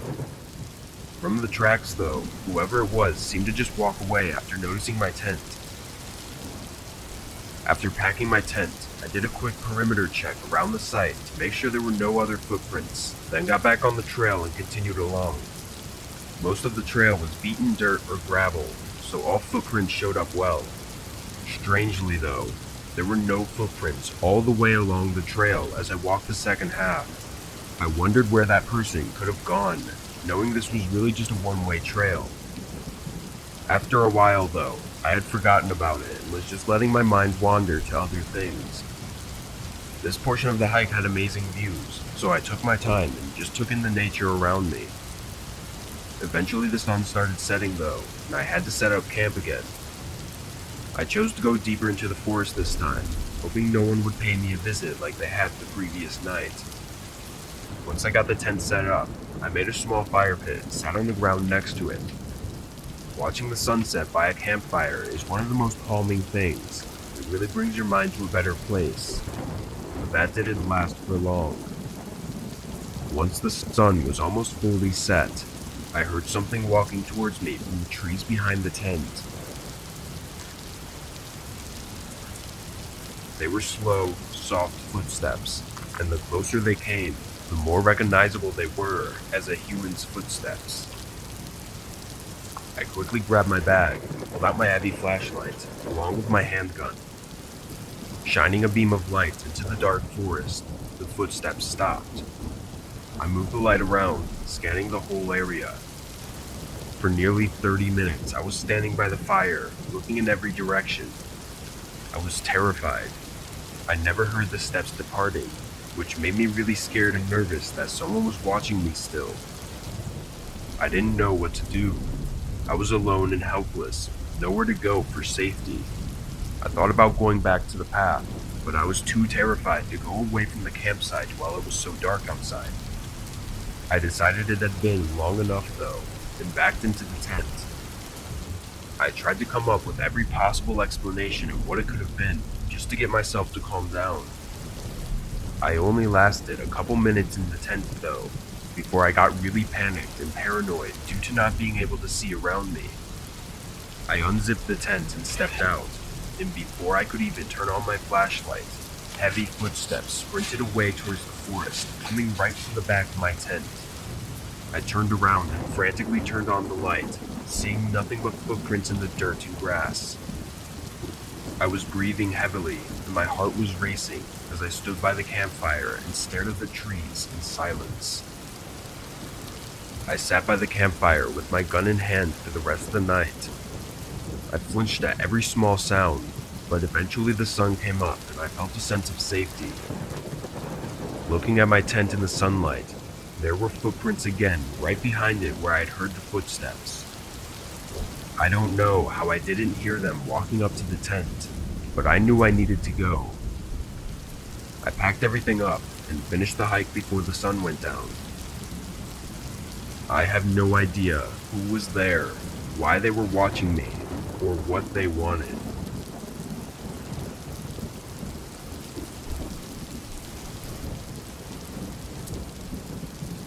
My husband and I took a road trip across the Pacific Northwest a few years back. The trip itself was 2 weeks, going from Tahoe City, California to Olympia, Washington. It was spring and we were super excited because we loved the rain. We lived in Arizona for most of our life, so when we moved to California for my husband's new job, we wanted to go on a trip and experience something besides desert. We drove a Newmar Baystar, which is an RV, and for its time it was really nice. We stopped at an RV park in Upper Oregon, where we planned to stay for a few days because Oregon happens to be one of my favorite states. It was really late, and my husband was showering while I was making grilled cheese when I heard a knock at the door. We've stayed at a handful of RV parks, and this kind of thing has never happened. Not unless you talk with your neighbors beforehand and become friendly, but we had arrived only half an hour ago and didn't talk or introduce ourselves to anyone. I peeked out the curtain and didn't see anyone. 10 or 15 minutes go by and I hear another knock. I peeked out the curtain again, and again, I didn't see anyone. I hear the shower turn off, and I go to knock on the bathroom door to ask my husband to check outside. But as I'm right outside the door, I see a light shining through a window that's in our bedroom. I told my husband through the door about what was happening, and he quickly got dressed and headed outside with a bat. He did a perimeter check and said he didn't see anything. We moved our RV to a different spot, a good amount away from where we originally were. We sat down on the couch to watch a movie and eat our grilled cheese. My husband fell asleep after a while, and I started to clean up. I was washing dishes when I heard the door handle to the RV move, as if someone were trying to get in. I kind of froze, and then it stopped. I woke my husband up, and he checked outside the door, and again, there was nothing. The park we were at wasn't the biggest, so there weren't many more spots we could move to, but we did anyways. We were both incredibly tired at this point, and going to another park wasn't an option. We parked as close to the exit as possible, and everything seemed to be okay. My husband was about to pass out. My gummy I had taken 2 hours ago had kicked in, and all I wanted to do was sleep. We kept the kitchen light on and the TV on low volume as a sort of deterrent and went to bed. I was woken up by my husband tapping me aggressively. I opened my eyes to see him sitting on my side of the bed. Apparently he had heard some loud noises outside, and when he peeked out the window, he saw two guys with what looked like knives in their hands trying to pry open the front door. He had called the police and they'd be here soon. I got dressed and we waited, listening to the two men outside still scratching and prying at the front door. A few minutes of this goes by, and we can hear them getting more and more frustrated as time went on. But then, the noises suddenly stopped. It was silent for another few minutes before the police finally pulled up, but the guys were nowhere to be found. The police said they'd ask around, but obviously nothing ever came of it. Another camper had a similar thing happen to them. It was also one of the only other nicer looking RVs in the park, so I'm pretty sure we were scouted. We left around 7 a.m. after the police were done taking reports. Nothing was taken or significantly damaged, so it didn't affect us that much, but it was still a very scary experience. We wound up at a different RV park with better views and added an extra lazy day to our trip. I'm very thankful that our RV had a tight lock on it. Seeing as how there's no way they couldn't have known we were inside, tells me that they weren't just looking to rob us. And if that lock had broke, I most likely wouldn't be here today.